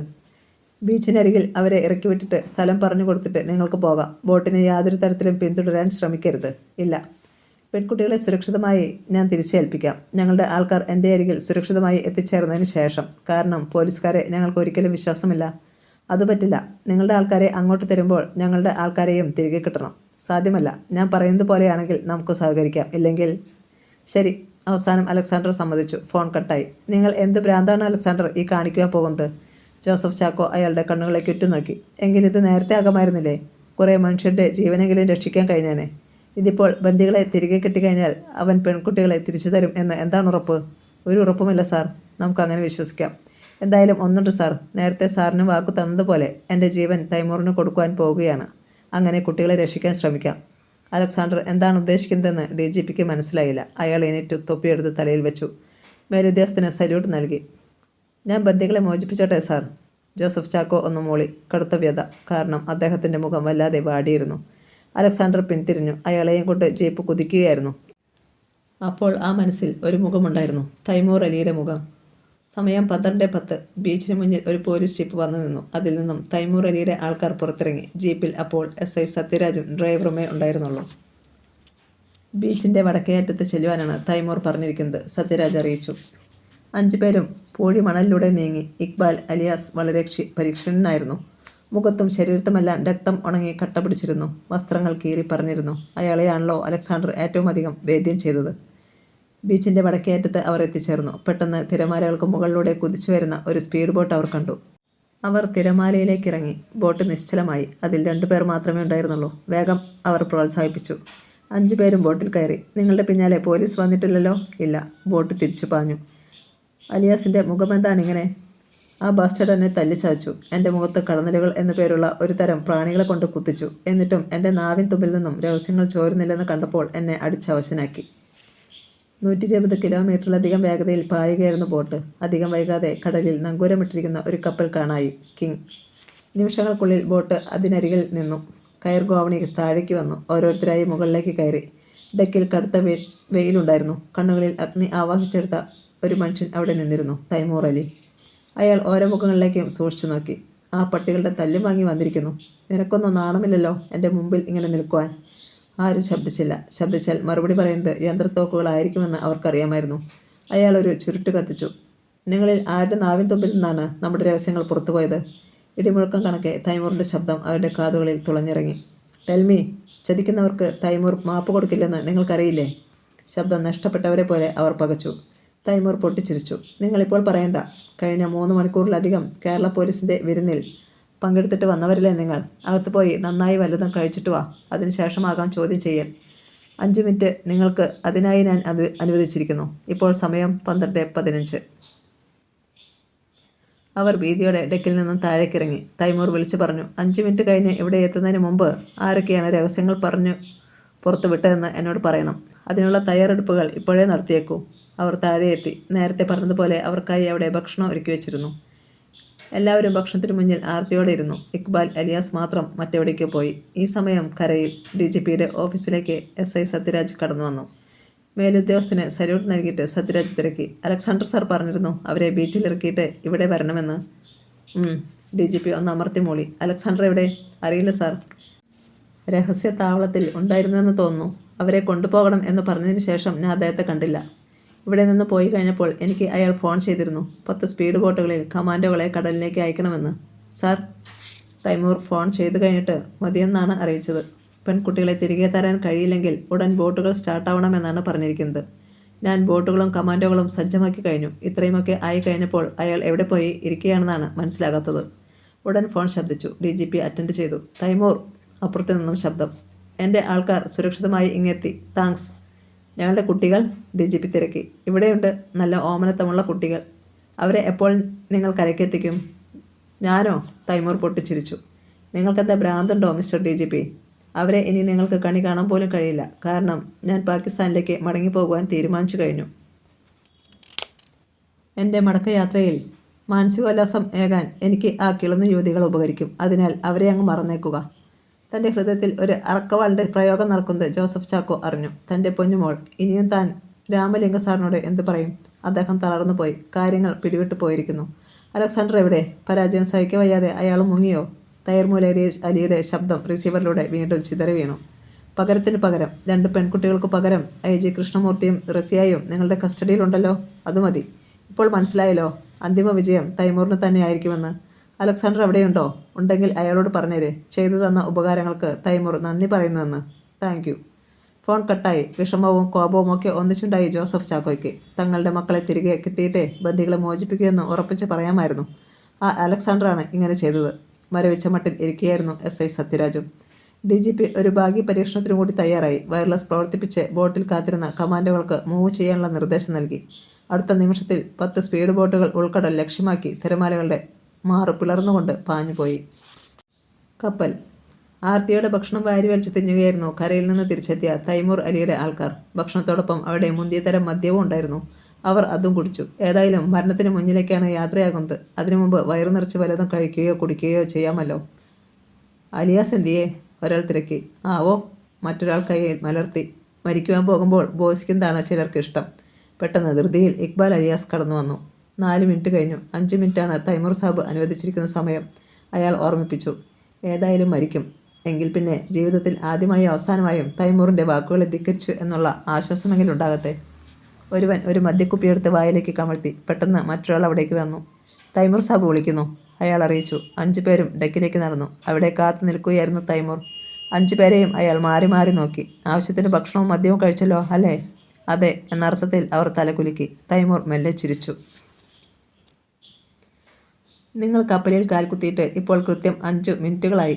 ഇത്രയും സമയത്തിനുള്ളിൽ നിങ്ങൾക്ക് ഭംഗിയായി ഭക്ഷണം കഴിക്കാനും മദ്യപിക്കാനും കഴിഞ്ഞു. ഈ ശുഷ്കാന്തി നിങ്ങൾ സ്വന്തം ജോലിയോട് കാട്ടിയിരുന്നെങ്കിൽ നിങ്ങളെ പോലീസ് പിടിക്കില്ലായിരുന്നു. നിങ്ങളുടെ നാവിൻ തുമ്പിൽ ഒളിഞ്ഞിരുന്ന രഹസ്യങ്ങൾ ഒരിക്കലും ചോർന്നു പോകില്ലായിരുന്നു. വെടിയൊച്ചയുടെ മുഴക്കമുണ്ടായിരുന്നു തൈമൂർ അലിയുടെ സ്വരത്തിന്. ആരും ശബ്ദിച്ചില്ല. ഏത് നിമിഷവും ഹൃദയത്തിലേക്ക് പാഞ്ഞെത്താവുന്ന ഒരു വെടിയുണ്ട പ്രതീക്ഷിക്കുകയായിരുന്നു അവർ. തൈമൂർ തുടർന്നു. തൽക്കാലം നമുക്ക് വിടവാങ്ങിയേ പറ്റൂ.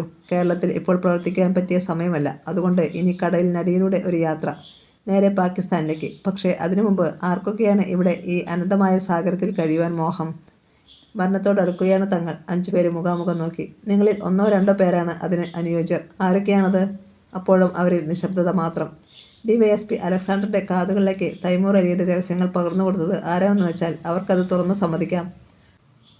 തൈമൂറിൻ്റെ എക്സ്റേ കണ്ണുകൾ ഓരോ മനസ്സിലേക്ക് ആഴ്ന്നിറങ്ങുകയായിരുന്നു. ഇക്ബാൽ അലിയാസിൻ്റെ ഹൃദയം പിടച്ചു. അടുത്ത നിമിഷത്തിൽ മറ്റു 2 പേർ ഡെക്കിലെത്തി. അവർ 5 ചങ്ങലയുടെ അഗ്രങ്ങൾ ഡെക്കിലേക്ക് വലിച്ചു നീക്കിവെച്ചു. തൈമൂർ എത്രയോ പേരെ ബന്ധിച്ച് കടലിലേക്ക് എറിഞ്ഞ ചങ്ങലകൾ. നിങ്ങൾക്ക് സത്യം തുറന്നു പറയാൻ കഴിയില്ലെങ്കിൽ 5 പേരും ശിക്ഷ ഏറ്റുവാങ്ങുക, അത്ര തന്നെ. ഇക്ബാൽ അലിയാസിൻ്റെ കണ്ണുകൾ കടലിൽ പരതി നടന്നു. പൊടുന്നനെ താഴെ നിന്നും എത്തിയവർ അലിയാസിൻ്റെ കൂടെയുള്ളവരെ ചങ്ങലയിൽ ബന്ധിക്കാൻ തുടങ്ങി. സാബ്, ഞങ്ങൾ ഒരു രഹസ്യവും പുറത്തുവിട്ടിട്ടില്ല സാബ്, അവർ വിലപിച്ചു. പിന്നെ ആരാണ് എന്നെ ഒറ്റിക്കൊടുത്തത്? അവരുടെ കണ്ണുകൾ അലിയാസിലേക്ക് നീണ്ടു. നീയാണോടാ നായിൻ്റെ മോനെ? തൈമൂറിൻ്റെ കണ്ണുകളിലേക്ക് ഒരു തീപ്പൊരി പാറി വീണു. ഞാൻ അയാൾ പൊരുങ്ങി. അവരെ വിട്ടിട്ട് ഇവനെ കടലിലെറിയൂ, തൈമൂർ കൽപ്പിച്ചു. പെട്ടെന്ന് അലിയാസ് കടലിലേക്ക് കൈ ചൂണ്ടി. അതാ സാബ്. എല്ലാവരും അവിടേക്ക് നോക്കി.